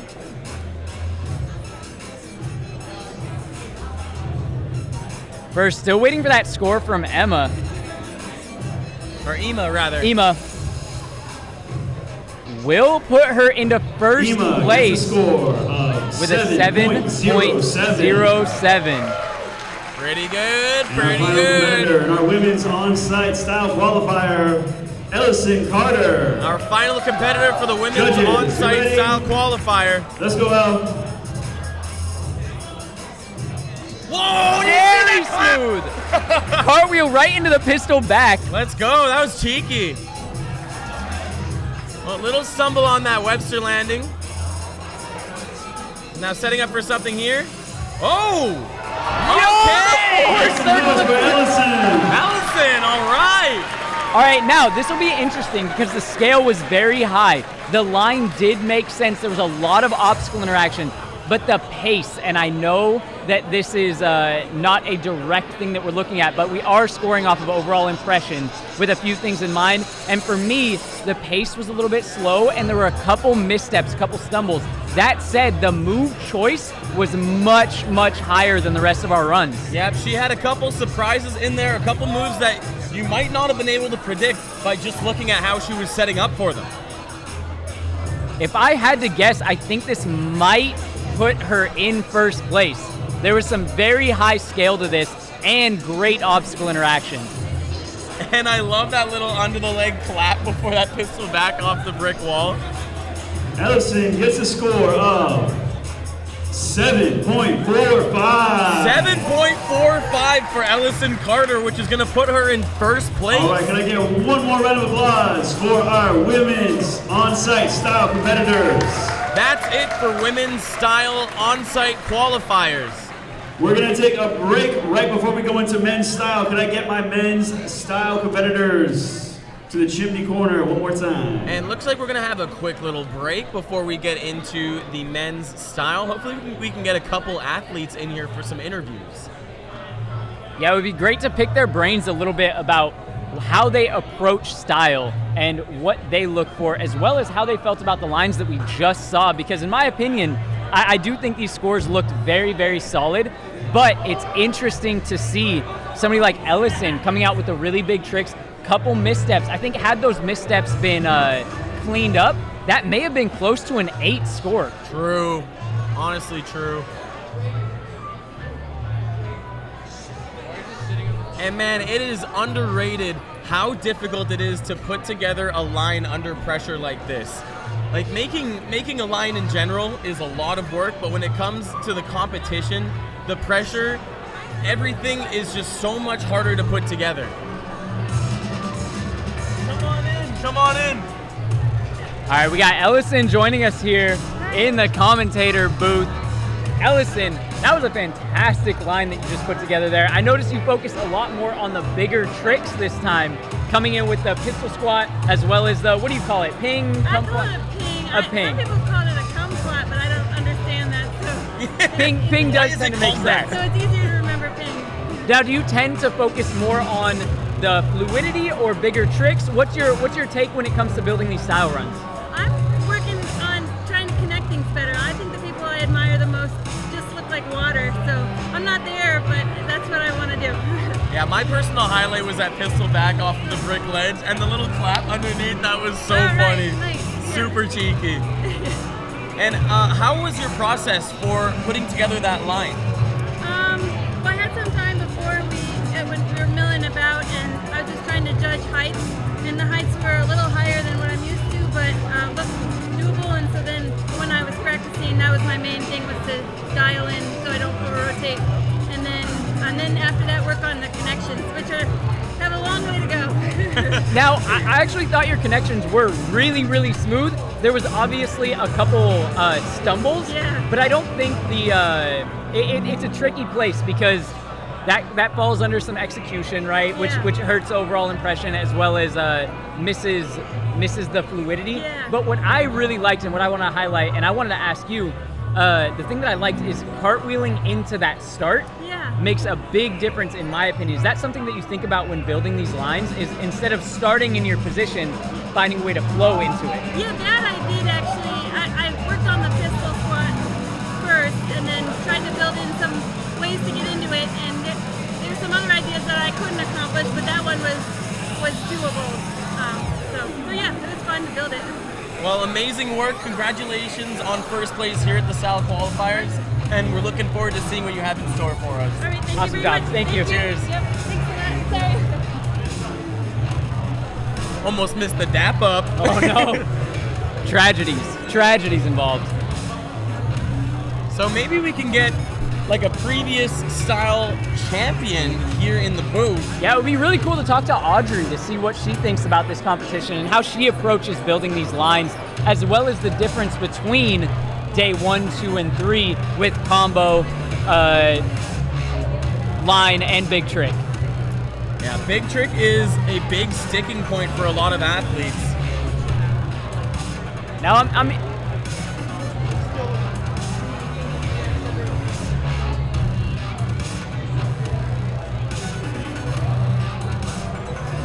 sorry about that. My brain just clicked off because what happened, bro? I'm getting signs thrown at me, and I didn't even know this person was in the building. No way, really? I did not know. So we may be getting somebody else out to the interview. We're trying to hunt them down right at this moment. And no spoilers, no spoilers. Yeah, but, the only thing I'll say is a style legend. Just an absolute legend of the game. Longtime SPL competitor. Oh, and here he is! Nate Westing. Let's Come go. on, brother. What's good, bro? Come on in. Nate freaking Weston, people. What up? What's going on, man? Not much. We on? We're live. We're live, dude. We are live. Hell yeah. How you guys doing? I'm doing great. When did you get here, by the way? Because I didn't even know you were here. I saw a message get shown to me, Nate W, and I said, what? My brain like glitched. Yeah, I kind of kept it on the down low. I didn't really tell many people, not for no reason, just I don't know. But got here yesterday. Was trying to do skill, but last week I was trying to get a new video part clip filmed, and busted my foot, so I couldn't do skill. Busted your foot? What the hell? What happened? I was trying to do a triple Kong, and I came off the last wall just a little bit too crunched. Oh, was that with Fletch at UCLA? That was a different day. I tried to go back and do it, and I still couldn't do it. So I landed with my foot super extended under me, and all my weight folded my foot. So it just wasn't great. But well, you're no stranger to being here at Origins for these events. What is your favorite thing that you have done in competition here at the SPL or NAPC competition? Shit, I think. Obviously, my favorite is the side free to the dub back. That just had such a special place in my heart because it was such a new thing for me at the time, and seeing athletes nowadays doing it like it's breakfast is so crazy, and it's so sick to see that that's where the level is going, where it's just becoming jokes at this point, and it's no, it's not jokes. It's real life. It's happening left, right, and center. Fucking sick. Now, out of these 3 rounds, right? We have combo, we have lines, and we have big trick.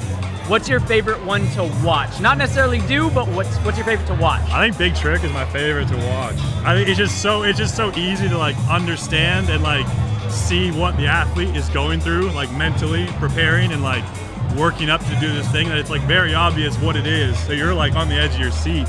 And it's just it's so fun to watch. And also I think it's my favorite to compete in too, because it's just reminds me of training with their homies. And you're all right, I'm gonna try this one thing, here we go. So it's, that for me is the best one. So who you got your money on for the podium this year? Dude, I don't even know. I feel I could say anyone, and they're probably gonna be on the fucking podium. It's a big toss-up this year. Everyone's just been pushing it so hard. Yeah, I don't know. I got my eyes on Larry, dude. Larry is so sick to watch. His style and his movement choice is so far from what I see him as a kid, but he has the brain of someone who's been training for years and years and years. Those plyometric connections where it's no transition moves, only directly into the next flip. He's just so powerful. It was wild, bro. What are you trying to see different? What are you trying to see athletes do differently at this year's competition?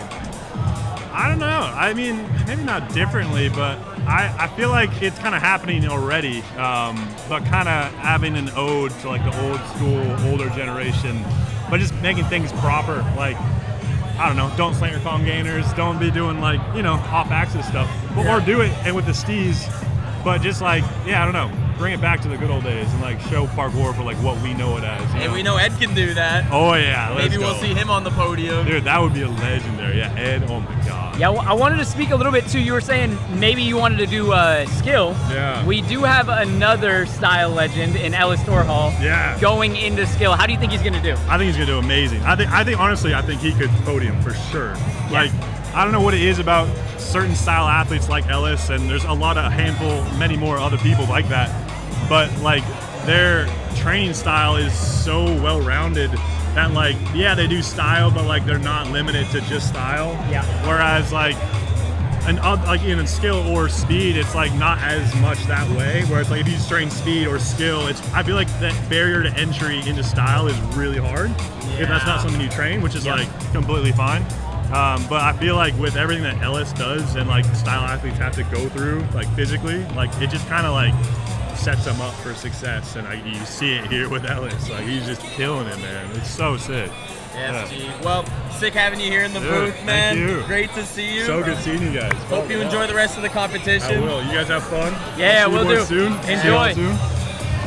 Nate Weston, the legend. And up next, we're going to be getting Audrey over into the booth. Here comes Audrey. There she is. What's going on? Oh, you know, not much. Just vibing. So you had a little bit of an injury at KOTC Venice. Run us through that. Yeah, so KOTC Venice, I was really excited. It was my first KOTC competition. I was feeling good. And then first trick of the comp, it was just kind of a janky landing and didn't feel right. So I decided to call it. And I was walking around on it all weekend. By the time I got home, I was like, I should probably get an x-ray. Went and got an x-ray. It's like a clean break right through my fibula. Holy crap. Yeah. Wow. That's a big bone to crack as well. Yeah, thankfully it's like the non-weight bearing bone, so they told me it was totally fine to keep walking on it the entire recovery, which is nice, so I feel like I didn't lose much muscle or strength for the most part. And yeah, like about a month after, like six to 8 weeks after, I got another x-ray. They told me it was like super healed over. Okay. They basically told me I'm like superhuman actually, like how fast it healed. Let's so go. I agree with that. So I was going to say, with that injury in mind, what has your training been looking like leading up to SPL? So it's definitely been dialed back a lot. I've been doing a lot of PT, like just trying to get my body to trust it again. So even though it's been healed for a while, it was nice to take that weight off my mind of like, I know it's not going to break again, like it's healed, but also obviously like it's still, your body kind of, just doesn't trust it for a while. So I haven't been able to do as much big stuff as I normally would want to leading up to a comp like this, but I feel like I'm in a really good spot of, I can finally trust it again and I'm here to have a good time and see what happens. Well, are there any athletes you're particularly like nervous about going up against? Any competitors this year? Gosh, there's a ton of strong people here. I feel like honestly it's a little more stacked than it was for me last year. But for some reason I can't think of anybody in particular right now. But so they should be scared of you. I mean, I'm here to play, so. Well, right on. Yeah, awesome. Now, I got one more question for you. We got first place in speed. We got first place in style. What about skill? I was debating it like right up until this competition, but unfortunately not doing skill this year, yeah. This is fair. Next year? Is it Next year, I can almost promise next year. Okay. Yeah, I really want to. Potentially the triple crown. Yes, the triple. Let's go. Well, thank you for joining us here in the booth. We're really excited to see you perform. Sick. Best of luck. See you. Thank you. Okay, next up in the booth, we're going to be seeing one of the most powerful, craziest athletes in the game right now. Ryan, what's going on, man? Nothing much. Just chilling. You locked in? Very locked in. Let's go. I saw you hitting the quads off of the low ledge. Oh man, yeah. Been spamming them. Let's go. You got anything anything that you're like, I need to hit this here this year? Let me see. Let me take a look.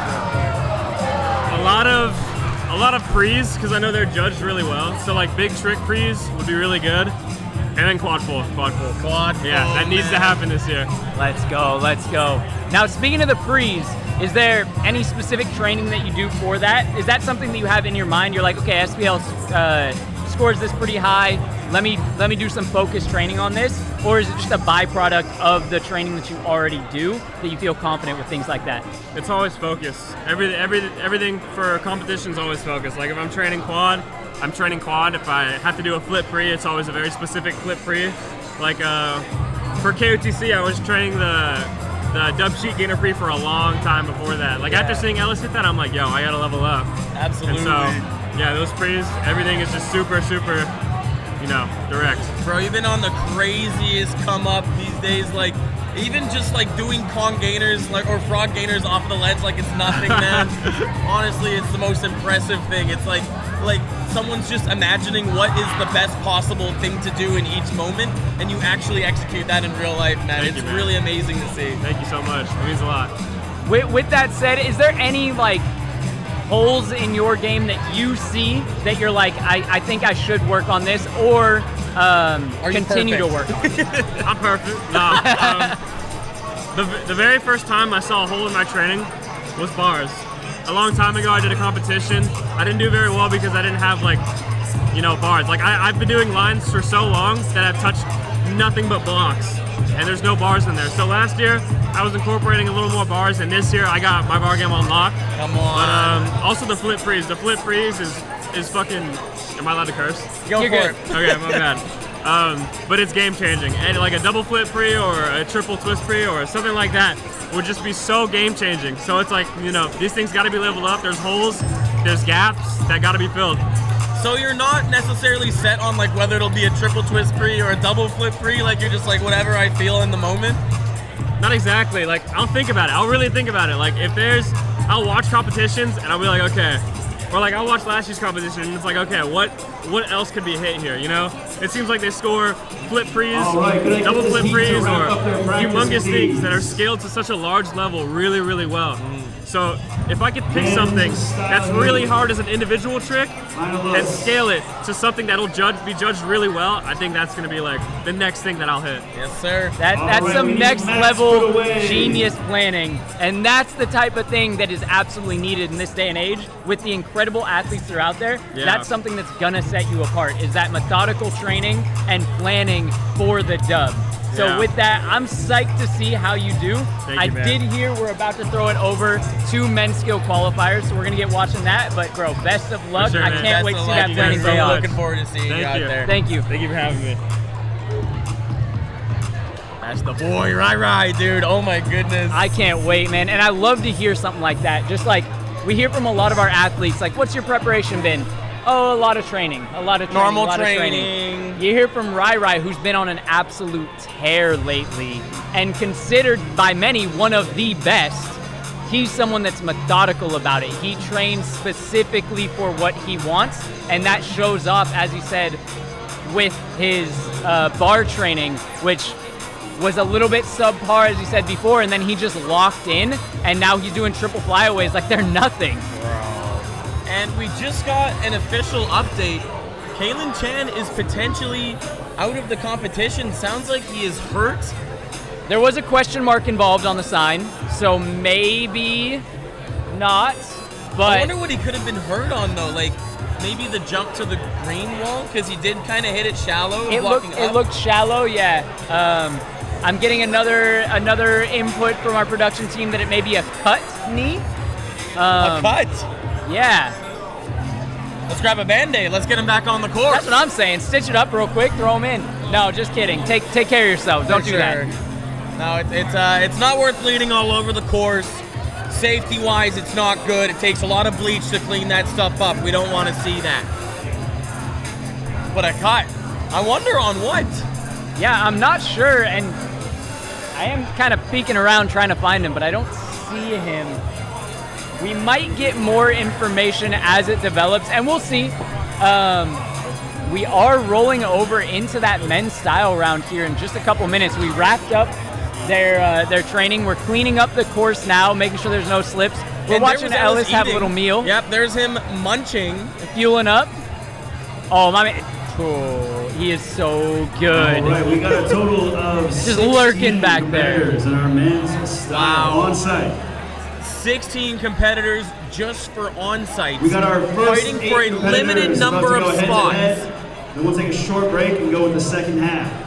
Sounds like we will be Our doing first 8 competitors 8 up first, running through a small break, on-site and then style running the last qualifier. 8. And there's Kevin Tobias Franzen, Gopher, speaking of men's style. Julius Lutz, Nick Byrne, Kaylin Chan, Benjamin Tanner DeLuz, Owen Collins. Okay, Kevin's Silas coming in. Blades, Great, let's- Kevin's coming in. Come on in, Hudson Kevin. Kulas. Kevin Franzen, everyone. What's going on, my dude? Yeah. What are you up to? How are you feeling? What's going on? What's going through your head? How are you? I'm good. Jet lag a little bit, you know. Getting a bit tired.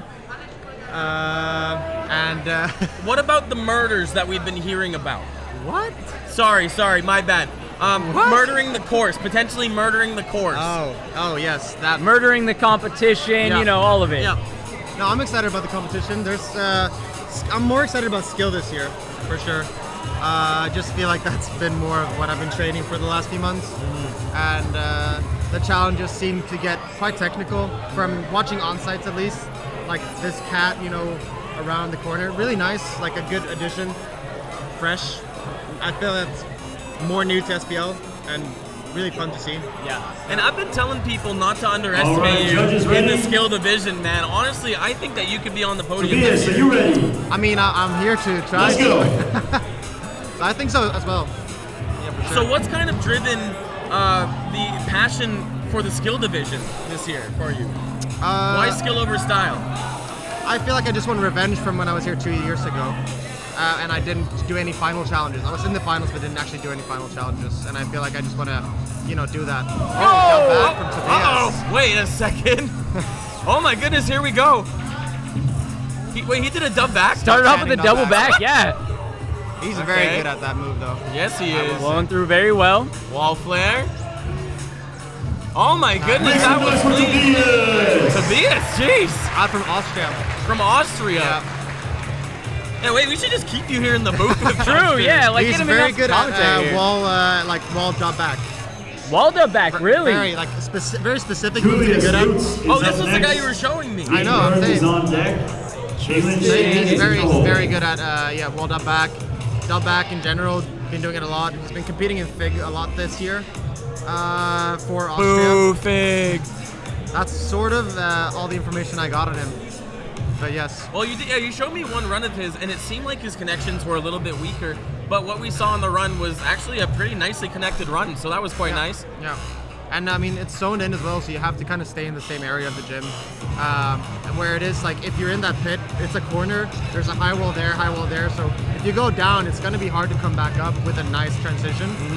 I think he made a good, like a big trick sandwich, kind of, like starting with that dub back and then finishing with the pop cast, kind of wrapping it all up in a bow. I think that's going to score him pretty high. Yeah, it's one of those interesting things, too, where, like, scoring is a lot of the times kind of on a spectrum based on who's competing. Yeah. And something that I noticed when you compete is that your lines, everything you put together is so well connected and so creatively connected and with so much pace that you kind of up the level that judges are looking for. Is that something that you've noticed? Is that something that you think about? No, but I heard Jason Paul back in the day talk about competition and that he couldn't hit the high difficulty that everybody else was doing at that time because people were really sendy back in the day. I mean, still, but so he was focusing more on flow, creativity, and that spectrum. And I think that's to my strength as well. I'm not that I can't do high level tricks. Make some noise for Julius. But maybe I'm definitely not keeping up with like Rai or Ellis, for example. So well, maybe not by magnitude, but maybe in creativity or course usage. And this is the thing. Like I'll stay more on those things. Benjamin Tanner and just make a run that I feel like is fun. And I'm really just my main focus is obstacle course interaction. Yeah. Like what can I do here and only here? That's really what I think parkour is about in general. And I think I completely agree with you, and that is what is heavily influences the score, is that obstacle interaction, what you can do with the setup that you're given, which is why your runs are always some of the fan favorites. Like that, they're always some of my favorites, seeing the things that you put together with the course out there. And personally, that's where I want to see combos and lines go to. Yeah. Big trick can be a little, it's for big tricks, but I do really want to see the athletes throw down unique things in the area. And one Let's go, thing that I Nate. really admire about your movement is that the average person can see the steez and the ease that you move with. Like, people can really understand, like, I don't know, just the way that you approach making lines, somehow it just makes sense to people who might not otherwise understand, like, a style Make line, some for noise for example. names. Right. Thank you. Yeah, you're welcome. But I think combo, I think style is getting there really, like, and also big trick. There is a lot of, I see more athletes going for big tricks that are like obstacle interactive. Whereas it's like, you know, a flip pre Up next, or something like competing in this. his third But event of the day. every year it gets It's a little bit Kaylin more Chen. obstacle interaction. Now we got Kaylin coming up. That's going to be Let's interesting. go, I'm so Kaylin. excited to watch Speaking of Kaylin. obstacle interaction, I saw him prep this and I feel like he hit his knee, but I might be wrong. Yeah, he did hit his knee. Yeah. We did get some information. He sliced his knee wide open. Oh, he sliced it open. That's what it sounded like. Yeah. Oh no. Yeah, let's see those knees, camera. That's not. Looked like he had some Can we wrap see on it. Oh, yeah. God. Yeah. I can see it. Just around the Nate corner. gets a score of 6.07. And so who's in the lead right now? Probably Tobias. That is Tobias in the lead. Yep. 7.2. All right, any guesses what Kaylin's going to do here? Judges, you ready? Let's go, Kaylin. Yeah, I have no idea what he's going to do What here. could he be doing? This is a pretty jank setup. It's just that you're coming into the corner. Yeah, Like, exactly. there's not straight on. It just, yeah. Yeah, the run-up is super grim. That as well. Boom! There we go! Flows out of it very nicely. Oh, big nice. down monkey. And Come on! Oh, yes, Kaylin knee Chen. destroyers. That gate, I've seen so many people mess up their knees on gate fills. It's always scary when someone jumps into it. But All right, that right there was a masterfully done line. Coming in with a banger, ending with a banger, keeping the flow very well connected, super high obstacle interaction. I would not be surprised if this puts him into like almost mid-8s. Yeah, I I think would we're give it an 8. low to mid-8s. yeah, there wasn't really any big mess ups except a little bit of a next, stumble we got after that Benjamin back Tanner handspring Cruz. down the wall. But Owen Collins it's in a hard on move deck. because if you don't come down straight, even if you Silas come down straight, Blaze is in your hole. face is facing the floor, so you don't know We've you seen are. some grim bails for that trick, too. Oh, really? Yeah, we'll throw back to the qualifiers for a win, SPL right? 1 year. I think we still have the shoe mark on the wall. Oh, no. It was Last not. year? Yeah, was it? It might have been the year before. I think it was the year before, yeah. Oh, damn. Shout out Weed. And he just caught his foot? Yeah, I And think then he his clipped feet on face. the wall and went straight to his face. Yeah. But he's all right now. He's Yeah, back at it. good. He's doing big still things. Training, he's Yeah. still hitting it. Who's this? Kaylin got a 7 point. Well, let me wait till that's confirmed. Kaylin gets a score of 7.98. 7.98. What's it gonna take to break 8, bro? I think the thing that took him down was Up his next, connections. Benjamin Yeah. Tanner And like a little bit on Cruz. execution for sure. Yeah, like the side flip was kind of an easy trick Judges, for him, are we considering ready? the other tricks in the But, line. I mean, Let's go, it's still a Ben. con gainer, that back handspring down, and a gate full. It's just high level. Yeah. All right, we got some hashtag flow. Yeah, very clean flow here. Oh. Oh, oh, geez. Okay. Is that Jesse Using his LaFleur? legs as obstacles. Not enough on the course. A little bit of mixture of Archie Arroyo. Make some noise for Ben. Yeah, yeah. All right. That's a very interesting style. Like, I can see where that could evolve. To me, it's not quite there yet, but I can see where those types of things could evolve in the future. The seeds of a strong style athlete. I've seen this whole crew come together with these shirts. I don't know what it says, but like they all have great energy. Yeah. I mean, you can see here, like it's just Yeah, look at the they're all smiles. happy. They all did, speed as well. Oh, Edge PK, HP, FR. HPK FR, yeah. Thank you, camera. And judges still on their phones. Who are you guys excited to see during style? I guess. Oh boy, like for today or for the entire competition? I mean, I don't know the lineup for today. Today I was hyped to see Kaylin. Collins. And he did pop off. Silas Yeah. Blaze Caleb on Bertrand deck. is in. He's got an injured elbow, but I'm excited to see what he may or may Caleb is not a throw wild Ben down. gets a score Yeah. of 5.88. And I was talking to Caleb earlier, and he was saying he didn't prepare at all. Oh, okay. Kind of makes sense due to the injury, but hey, he might just come out, throw down a for fun line, and I'm still hyped to see it. Yeah. He's got so much gas. I've never seen a person get more excited in All competition. right, up on the Caleb is ball. the Judges, guy who ready? did Kong double gainer. Kong double Yeah, gainer, yeah. that's right. Let's World, go world on. first Kong double gainer on flat. Yeah. All right. Okay, mixing in a little bit of parkour. That was very unexpected, that like little pass through. A little stop on that blue ledge here. Oh, whoa. Whoa. Keeping us on our toes. Okay. The Rudy kind of came out of nowhere on that one. And flat zero? Make some noise for Owen. Would we call it that? I don't know. I haven't taken the time to learn all the off-axis names. Yeah, I think in previous years we might have called it a cork zero. It's like a cheated cork zero. Yeah, cheated cork zero, just because if the hips go too high, it starts to look more like an opposite side back full. So what we look for, especially for a cork zero or a flat zero, is keeping those hips as low as possible, which those hips did go a little high. And specifically keeping the chest from flipping or twisting, which is what makes it the zero. There's no flip, there's no twist, the chest stays where it is at all times. And in that particular variation, it does twist around like a full. And up next, from Intent Parkour, we have a child. Silas! Come on, Silas! I'm sorry, I just got very excited. Silas is a killer. So you've seen this guy before? I have seen a lot of Silas, and Owen gets the score. you're underestimating him, 6.32. even with me hyping him up.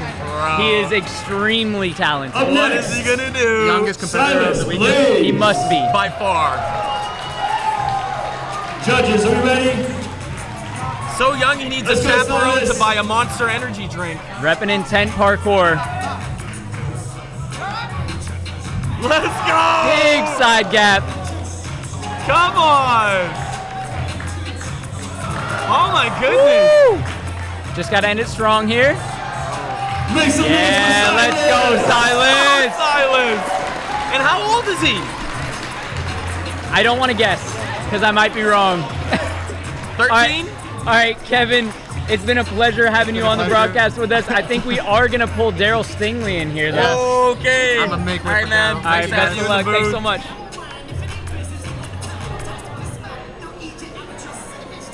There's our judges. And here coming into the booth, What's Wavezilla up, brother? Daryl Stingley, an SPL legend of the game. Daryl, what's going on? Oh, you know, dude. Just chilling. You know, dude. No, I'm having a good time, man. This is sick right now. I'm having a really, really good time watching, man. It's great to be a spectator today. Yeah. Now, Good to sit back and watch. long ago, before the massive skill arc, speed arc, and all of that, Silas you were gets a doing score some of style. 5.83. Ever interested in coming back? You know, I think about it. Sometimes. Up next, But Hudson Kula. I'm not mad interested in like changing Judges, my style you ready? in order to Let's go, compete in Hudson. style. And I'm also not hella down to like go out there to compete if I'm not gonna like compete to win. But I might for fun. Might do it. I fully understand that feel. Like if I'm going out there, I feel like I'm doing a disservice if I'm not trying to win. Exactly that. And I don't think that that's my style game anymore. I think my style game is Make on some the noise for video Hudson. side. It is something that I think your style is something that is sorely missing from the current style competitors. Things are very like I get our tend to be a little bit second heat of men's lower style pace. competitors? You have super high tempo, super high pace, Second and that's heat what I love to men's see about every single one of your lines. Like that- perfect execution of like the fundamentals. man. Exactly. Yeah. And that's something, a little bit of an injection of that would make me really happy. Because when I see a lot of lines, I'm like, just give me some more pace, give me some more hard hitters. I feel you on that. It's actually one of the reasons why like I don't want to change my style, because it would have to slow down, you know what I mean? Or I'd have to pull back on some of like the power or like the fundamental finesse in order to just throw in like a double or a triple of something. And it's just not, it doesn't speak to my heart. And if I can't win like that, I don't want to win at all. I respect it. You know what I mean? Yeah. Like, So I've got the lowdown, I've got the intel, but for the viewers, can we expect you competing this year? Hudson oh gets a yeah, I'm score definitely of gonna go out there and compete for 5.07. certain.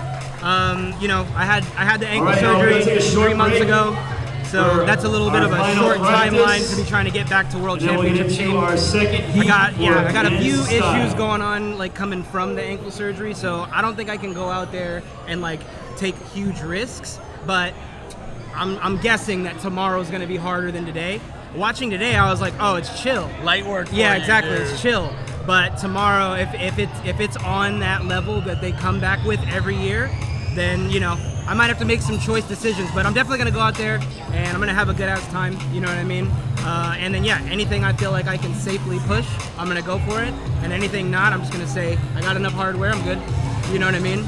That's a man who knows himself. But hey, we don't even know, baby. I might be able to do it. I might be able to. Yeah. No, but seriously, I'm gonna be responsible. No, that's probably smart. That's probably smart. Yeah, Responsible is good. I would love to see you throw down, go all in, but I understand. You got to stay safe. You got to stay healthy. Yeah. Especially with still fully recovering. Yeah. Still fully getting that range of motion back. So. Yeah, man. Wish I was there sooner, but apparently 3 months isn't a long time, supposedly. Well, for recovery, yeah, that makes sense. Yeah, I don't know. That's what they say. That's what they told me. I was like, nah, you guys are wrong, and then I found out. Yeah.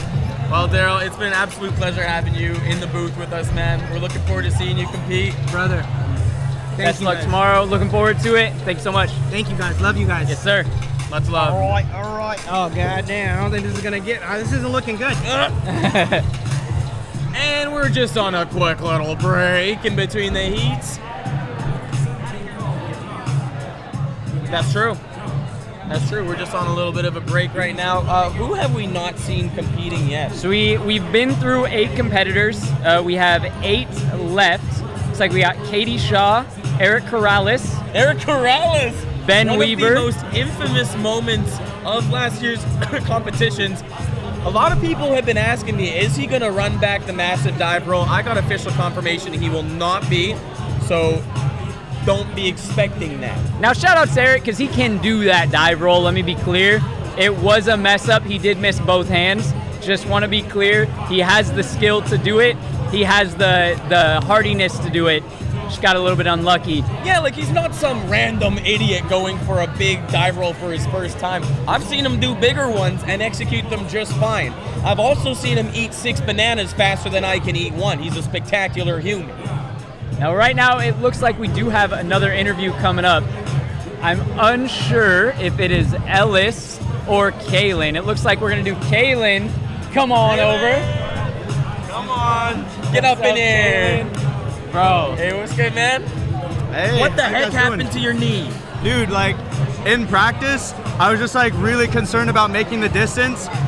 Earlier today, like, it felt perfect, but that time I just, like, didn't have my hips high enough. The first one, I smacked my knee on the edge. I took like a good chunk out of my knee. Oh yeah. And then but it was just a superficial wound. So then I got up and I did it again. And then when I landed, like my jumper's knee on my right side just felt like a knife got stabbed into it. Bro. And I wasn't sure if I was gonna be able to go. And then 5 minutes later, it felt fine. And I was like, okay, here we go. So just a little bit mentally shaken. So my execution wasn't the best, but I'm alive. Still an extremely solid run, putting you solidly in first place. I was calling for maybe a low 8 score. Yeah, we were hoping for an 8, honestly. Yeah, it looks like just under an 8. I think if my execution on the Kong gainer and the gate full were better, I think definitely the 8s, but like it's a fair score and you need to have room with how insane SPL is. That's true. You never know what's coming next. You got to leave a little bit of space. Yeah. Yeah, and that down monkey, not to be underestimated, like that's a pretty techie trick as well. Dude, it's big. Like I've never actually done one that big. And then in practice, I go over my shoulder more. That one, I literally just went straight back and just fully Konged down the wall. So yeah, I'm happy with that part at least. Literally one of my favorite moves to be put into lines. I love the feel of just diving back, and I love to see a well-executed one, which it was. Do you have anything else, if you make it through to combo, line, and big trick, do you have anything big you've been planning? I have like a couple of tricks I've been working on at home, and I've been doing a lot of rehab for my knees, so I'm like trying to come in it smart because I still have KOTC next month. So my biggest goal is just to like be safe and not get hurt, but you know me, like whenever I get excited about a challenge, I'm going to push myself to do it because I love pushing the sport and I just love bringing my own style and doing what no one else is doing. Well, on the subject of knees, you're speaking live to a community of people with probably knee problems. Do you have anything that you could share with them that helped with your process? Yeah, I mean, I've just been like doing a lot of online programs specifically for jumper's knee, a lot of Spanish squat isometric, like especially when warming up. So definitely it's worth educating yourself no matter what age you are, how long you've been doing the sport. I felt like I was getting old when I was between 21, 25, and then I realized like, I'm not old, I'm just like not being smart with my body, so. It's a mindset, right? Exactly. You can go for so long if you're just smart and take care of your body. So definitely don't do what I did and like really take care of your body so that you don't have to suffer all the injuries that I've had over the last 5 years. So, Kalen, do you have any like habits or routines that help you lock in for competition? Honestly, the big part is just my experience, but just my mentality and visualization is so important to me. I really try to imagine every single moment, like not just first and third person, but also the emotions I'm gonna feel after I land it. I just try to make that as real as possible, and then it's so satisfying when it goes exactly that way and I have those emotions I've been thinking of. So visualization is just super important, focusing on what I'm doing, and then there's just like balance with everything. I mean, everyone else is throwing down a lot of hard stuff too, so. Yeah. Now, is there anyone specifically in qualifiers that you think has the potential to maybe knock you out of that first place spot? Honestly, like I've been seeing a lot of new names, and originally on the roster, like I saw James West and Caleb Eckenberg, and I mean Caleb's been doing some crazy stuff. He did like a freaking low Kong double gainer recently. Yeah.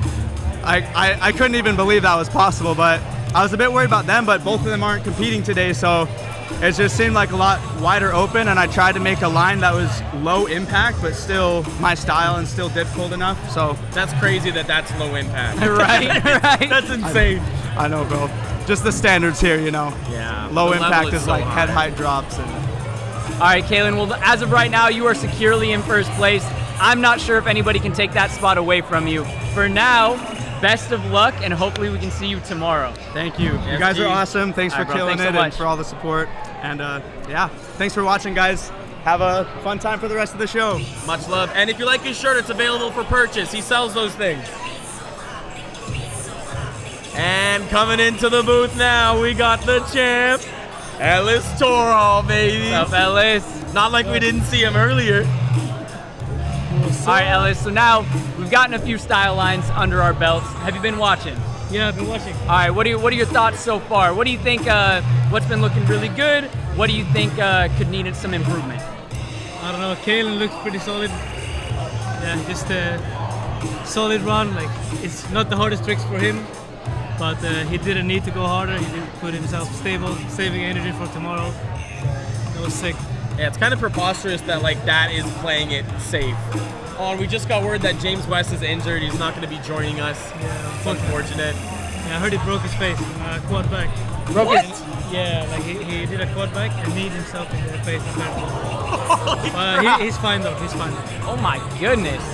He just needed a surgery. Just needed a surgery, but he's fine. He's fine. At least he's I heard fine. I'll take that.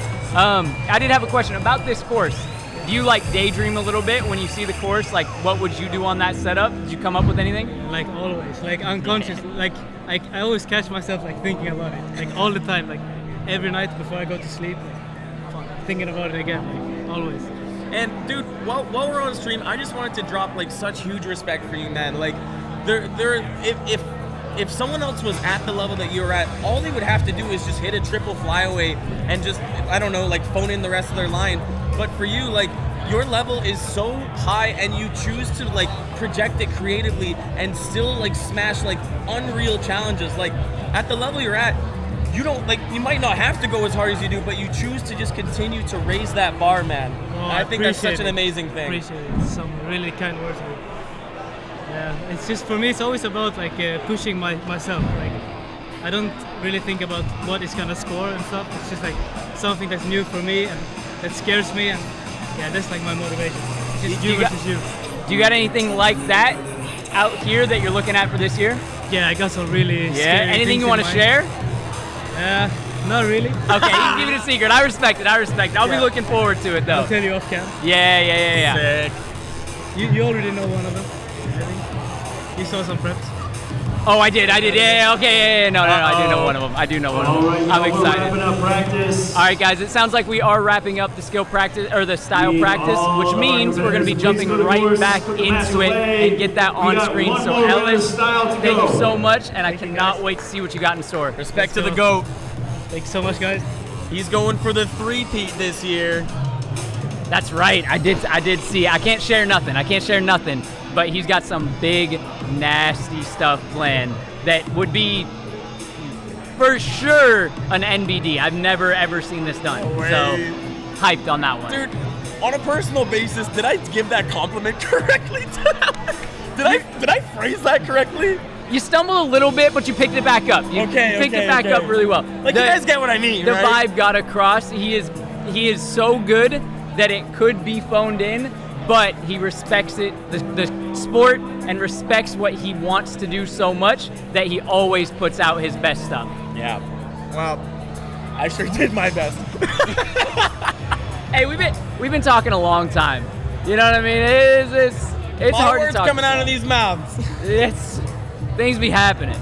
But right now behind us, again, we got the course getting wiped down, and we're gonna go into our final 8 athletes of the night. Who do we got, Joey? We got Katie Shaw, Eric Corrales, Ben Weaver, Joshua McCushion. Oh, yes, he came for the Origin Spring Classic. And he actually, in a big shout out to Nate Weston, did the side pre to the high bar to dub flyaway. Beautiful. Okay, big hitter then. Marcus Wilkins. We got Marcus Wilkins, Matthew Hadley, Evan Ewan, and Caleb Bertrand, who may be throwing down a line despite the injury. Now, I've heard 3 separate last names for Caleb. What is his last name? Caleb Bertrand is what I know him as. Because it's Kinneber on Instagram, so is that his middle name or like All right, our first nickname? Katie Shaw. Different people. Oh, my bad. Dude, we're killing it. No, that's my bad. I got confused too. That's my bad. Yeah, wait a sec.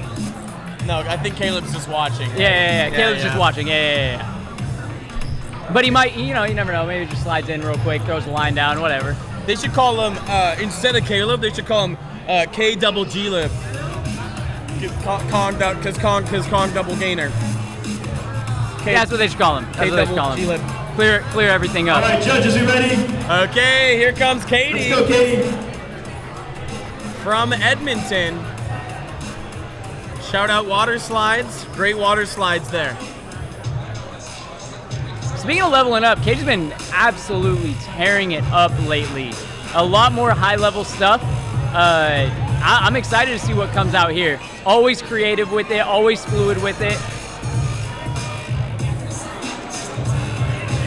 Whoa. Is that a stall? Was that a stall I saw in the prep dance? It did look that way. And I don't know if we need to start calling it a prep dance. It's not a dance. I'm just trying to be funny and it's not working. All right, Katie. Shake it out. Starting up high on the wall. Oh, wall flat too. Oh, a little bit unlucky on the stumble there. Oh, with the Steez vault. Oh, watch out, Henry. Side pre to the H-twist down, coming up to the bars. Oh, what the heck was that? That was a little Make some noise for Katie. loser side half. It's like a little bit of an untwist, maybe. 270. Yeah. Oh man, I wish I could watch that one again. Yeah, a couple really creative moments there. Unlucky, kind of stumbling over the foam pit.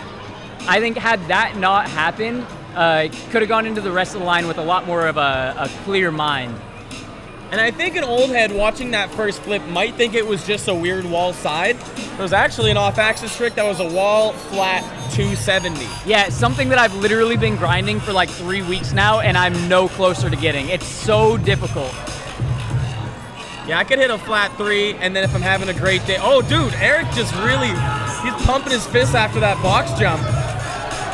Eric is a crowd favorite, and hopefully we'll see some kind of a sketchy dive roll, but maybe with a little bit less impact this year. Yeah. The Gorilla Man loves to keep his style looking like a gorilla. Loves his dive rolls, likes some big dive kongs, very Loves smelling bouncy. salts. This guy, I met him 14 years ago, and he was doing round-off double back. I was like, what's going on? And little known fact about Eric Corrales, did very well at the stand-up at OMFG.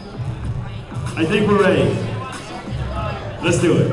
Funny guy, a lot of very interesting stories out of Eric Corrales. You could ask him anytime you see him. Just ask him for a funny story. Rail roll! Signature There's the dial! There's a signature wall bump. Let's go, Eric. And for a bigger guy, he has so much pop. Wow! Wow! What a belly Make sweat! some noise for Eric not getting a concussion! Let's go, Eric Corrales. Let's go. 0 concussions on the board and plenty of amazing and individual unique tricks. Yeah, less of a gorilla style and more like a bouncy ball style. Like just rolling off the rail, going into the dive roll, bouncing off the wall, belly splatting on the other wall. He might make you think the floor's a trampoline, but it's actually hard ground. Eric's always here to entertain. Literally every single one of his lines is so highly anticipated because he is an entertainer. Obviously showing that up with his parkour lines and some stand-up, as you said. And I'm telling you, if you see him, ask him for a story. Any random story. And who's this? Up next, Ben Weaver. Ben Weaver. Joshua McCutcheon is on deck. Marcus Wilkins is in the hole. Ben Weaver kind of looks like Cosmo. Little bit, right? Wonder if he moves like him. And don't clip that and start slating me online. I was just curious. Hey, guys. Eric gets a score of 7.27. All right. 7.27. That's going to move Eric into second place, right. Just under Kalen Chan. No Ben, way. are you ready? Judges, are you ready? Here comes Ben. Take it away, Ben. Starting up high, really good choice. All right, I've been watching him quite a bit. Let's see what he's got in store for us today. Coming up. Ooh, big gainer gap. Sketchy gainer. Picking some really difficult moves to connect together here. Oh, no. Yeah, looks like he wanted that pistol full, maybe croc touchdown, Yeah, something pistol along croc those touch. I saw him lines. prepping that one. Yeah, look, like that trick, you need perfect Up next, we got placement Joshua of your hips. McCutcheon. If you're a little too low, you're not going to get the purchase out of the legs that you're looking for. Yeah, that whole line basically required perfect landings because every flip was taking him in the opposite direction. Had they all been landed perfectly, the flow is immaculate, but that is really difficult to do in the moment. And here we got Josh McCutcheon. And like I said earlier, he's capable of some really high-level tricks. I'm very curious to see what he's put together in this corner of the gym. Not a fan of shirts representing tarps off. I would have put Ben Weaver in fourth place with a score of 6.66. Ben gets a score of 6.66. Fourth place, even with the small slip up. I wonder how he would have placed if he got right, Joshua, that you ready? pistol croc touch. Yeah, and it would have really tied the rest of the run ready? together too, I think. Let's go, Josh. I'm Josh.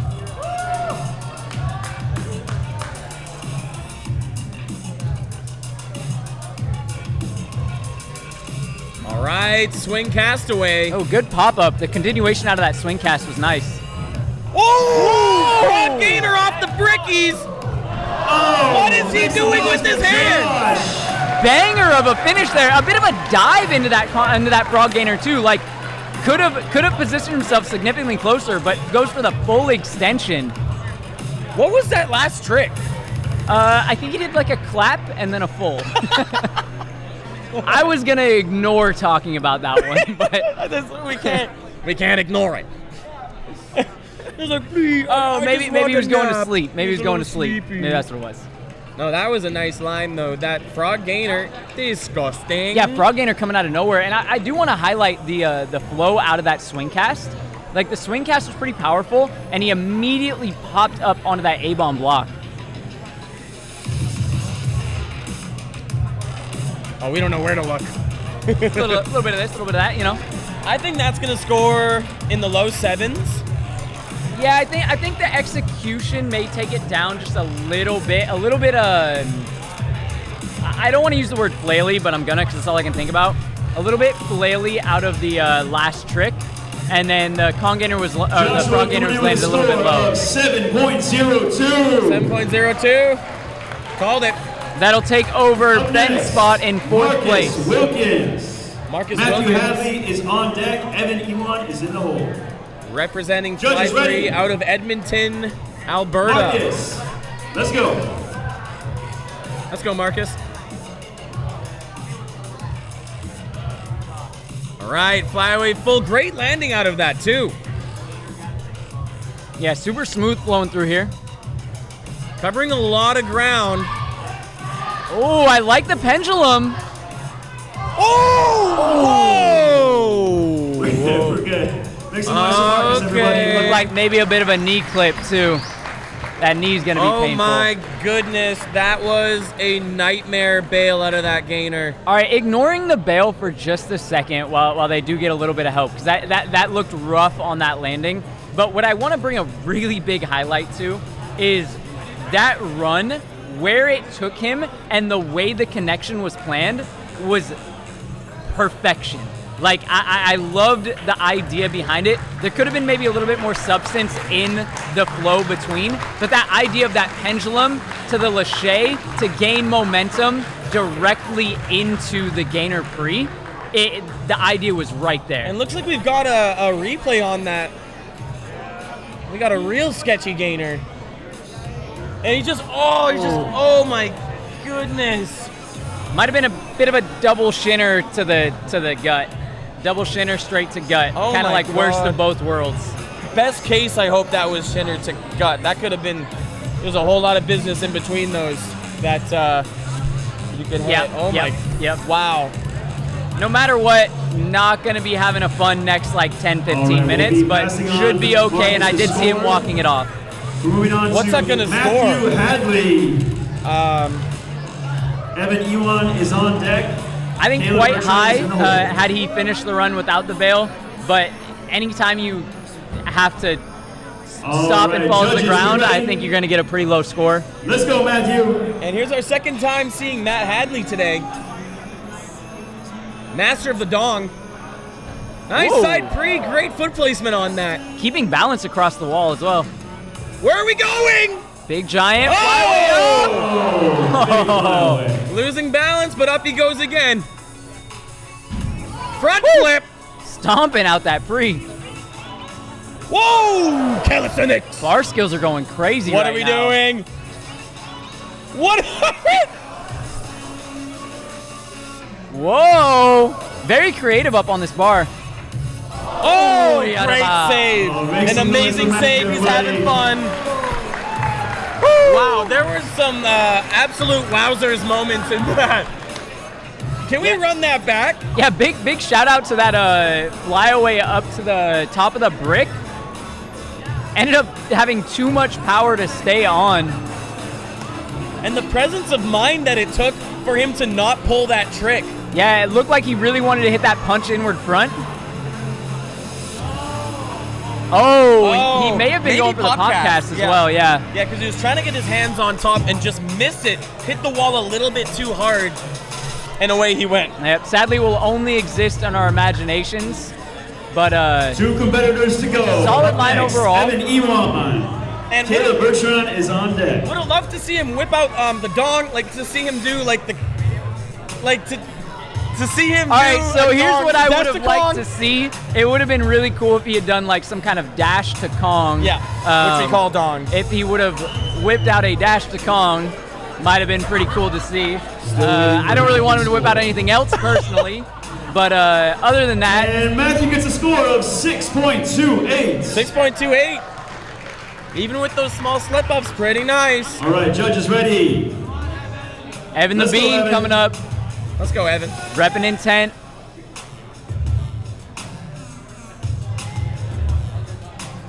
What do we got, Evan?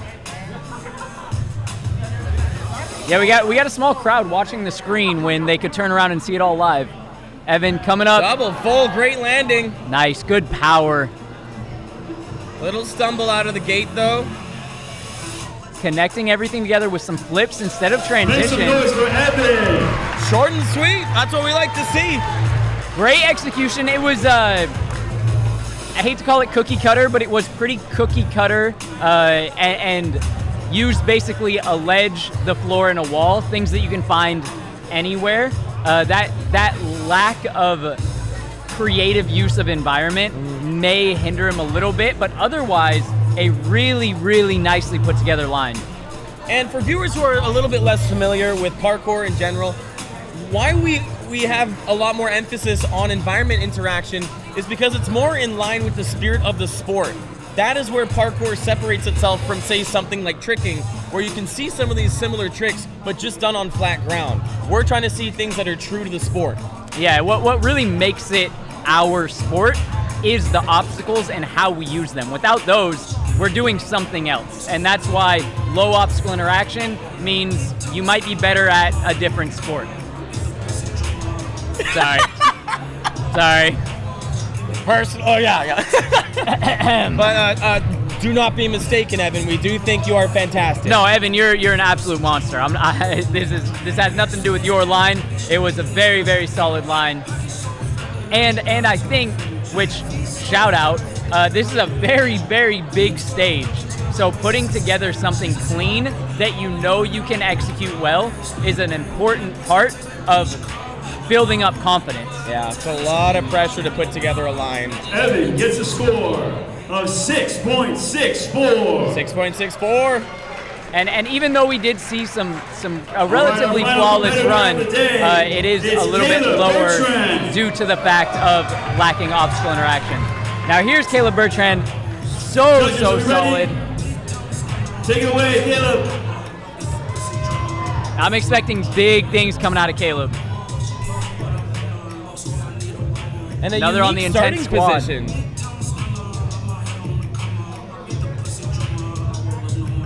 Where are we going? I think he's going inward here. Oh! No! Wow, Nasty okay. little castaway there. The landing super uncomfortable on that one. Yeah, sketchy place to put it. Woo! Make some noise for Caleb. Okay. Right. Much better on the obstacle interaction. A lot of those things cannot be done in other spots.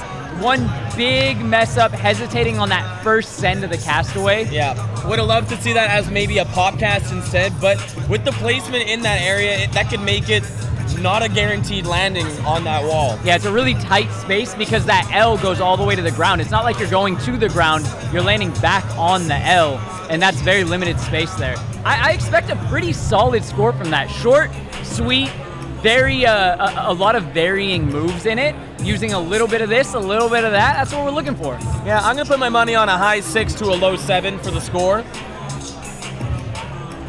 If I had money. Yeah, I think I agree. I think around a 6.9 would suit. Yeah, let's see a 6.9. Right now, he would need as high as a 7.21 to break into that third place spot. And just a reminder, just Caleb kidding. gets a score of 6.85. 6.85. Just about on the money with it right well, there. if we rounded up, you would have been right. True. All right, y'all, we will be right back to announce who qualified and is moving on to SPL4. And now, just a reminder, this is just day 0 of SPL4. We will be going live for the next 3 days, starting at 5 p.m. PST for SPL4, the Parkour World Championships.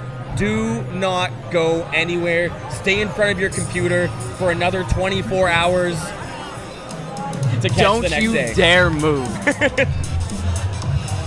Get mom to bring you some Hot Pockets. Hold it in.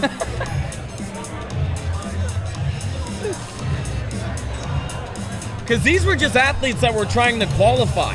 Yeah, the World Championships has not even started yet. This is the qualifier. This is day 0. It is only going to get bigger and more intense from here. So make sure you do not miss out tomorrow at 5 right here on YouTube. Same spot, same place, same time. So I think up next we're going to be finding out what athletes are moving on to the prelims tomorrow. And just a quick reminder, today, tomorrow, and semis are all going to be free on YouTube. There's no reason to be missing out on this. Make sure you share it with everybody that you know and get them involved. And to make sure you do not miss out on finals, buy that pay-per-view ticket today. Yeah, we hope to see you there. As if you're going to want to miss Big Trick. Nobody wants to miss Big Trick. And final skill finals, Josh. It's like, it is, to me, the highlight of SPL. It's what they do best, in my opinion, and it is unmissable. And I got a little sneak preview of all of the challenges that will be going down tomorrow as the voice actor in the skill explainer videos. There's some pretty messed up things. Not to mention, there's the timed round, correct? There's another round where it's limited attempts, and then in finals, how does that work? Yeah, so finals, they're gonna get 3 different challenges with 3 attempts at each challenge. Now, each attempt, if you get it first attempt, you get the most points. Second attempt, you get a little less points. Third attempt, you get the least points, but you get something. But you only get 3 attempts on those skills. That is it. If you don't make it, that's done. Oh, and Speed Demons, I'm sorry we didn't mention Speed Finals. The courses only get harder from here. This was Weenie Hut Jr. We're going to Salty Spittoon tomorrow. Got that right. I don't know where we're going the next couple of days, but you can expect it's going to be harder than Salty Spittoon. We're going to see how tough they are. Now we're hanging out. We're just doing a little STS if we were to have an abbreviation. There's people doing happy dances, having conversations. It's what SPL is about, connecting with other athletes who are just as inspired and passionate about parkour. Look at all of the love for parkour in this building. And pretty much everyone you're seeing on camera here flew in just to see this or to compete. Yeah, and a lot of the people in the building right now are competitors for tomorrow, and people that competed today. The audience is about to get crazy over the next couple of days in here. There's not going to be nearly as much room as you're seeing right now. Yeah. Yeah, and we'll be sitting above them with the best seats in the house. Me, Joey, and all of us viewers, all of the viewers. We're just going to be hanging out. We're going to be having a great time. Joey and I will be eating hot dogs. If you want to join in and feel like you're a part of the game, you could be eating hot dogs at home. Costco's got them for cheap. I'm not going to lie, I can't wait for the hot dogs. Oh my God. They go so crazy every year. It's life-saving. Pizza dogs. I'm getting teriyaki dogs. Woo. I'm having minimum 3 hot dogs every single day.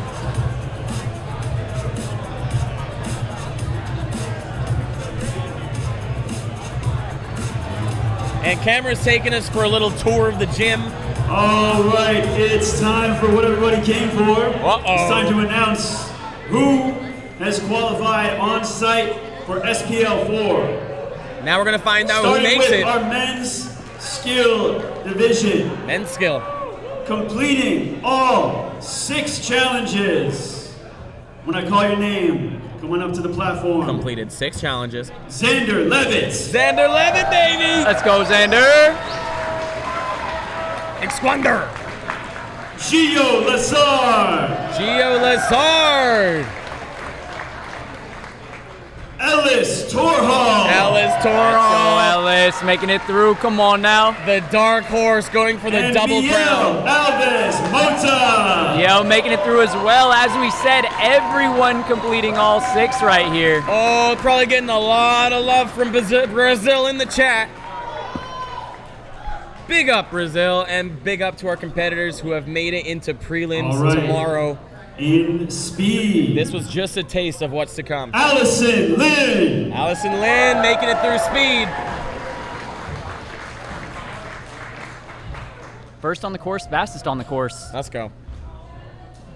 Ima Balstoro. Ima. competed in style and speed. And in the men's division, Sibe Van der Spicker. Sibe making it through. No surprises there. He blitzed through the course. Anyone could have called that. Not fast enough it to would make have it onto the platform. little slow getting up to the brick wall. Mateus Gabriel. Sibe, pick it up. Mateus also making it through. Which we kind of, I think we were in the middle of an interview when Mateus went. Nick Amblo. But he was only 0.7 slower than Sibe. Holy crap. Which is a lot in speed, but not a lot when you look at the leaderboard. It's a fraction. Nick of a Amblo second. making it through as well. Sibe is so fast it is already tomorrow for him. He moved on. All right, yeah, Sibe's hitting the ice bath. All right, our style qualifiers. Oh, who made it through style? L. Carter. L. Carter.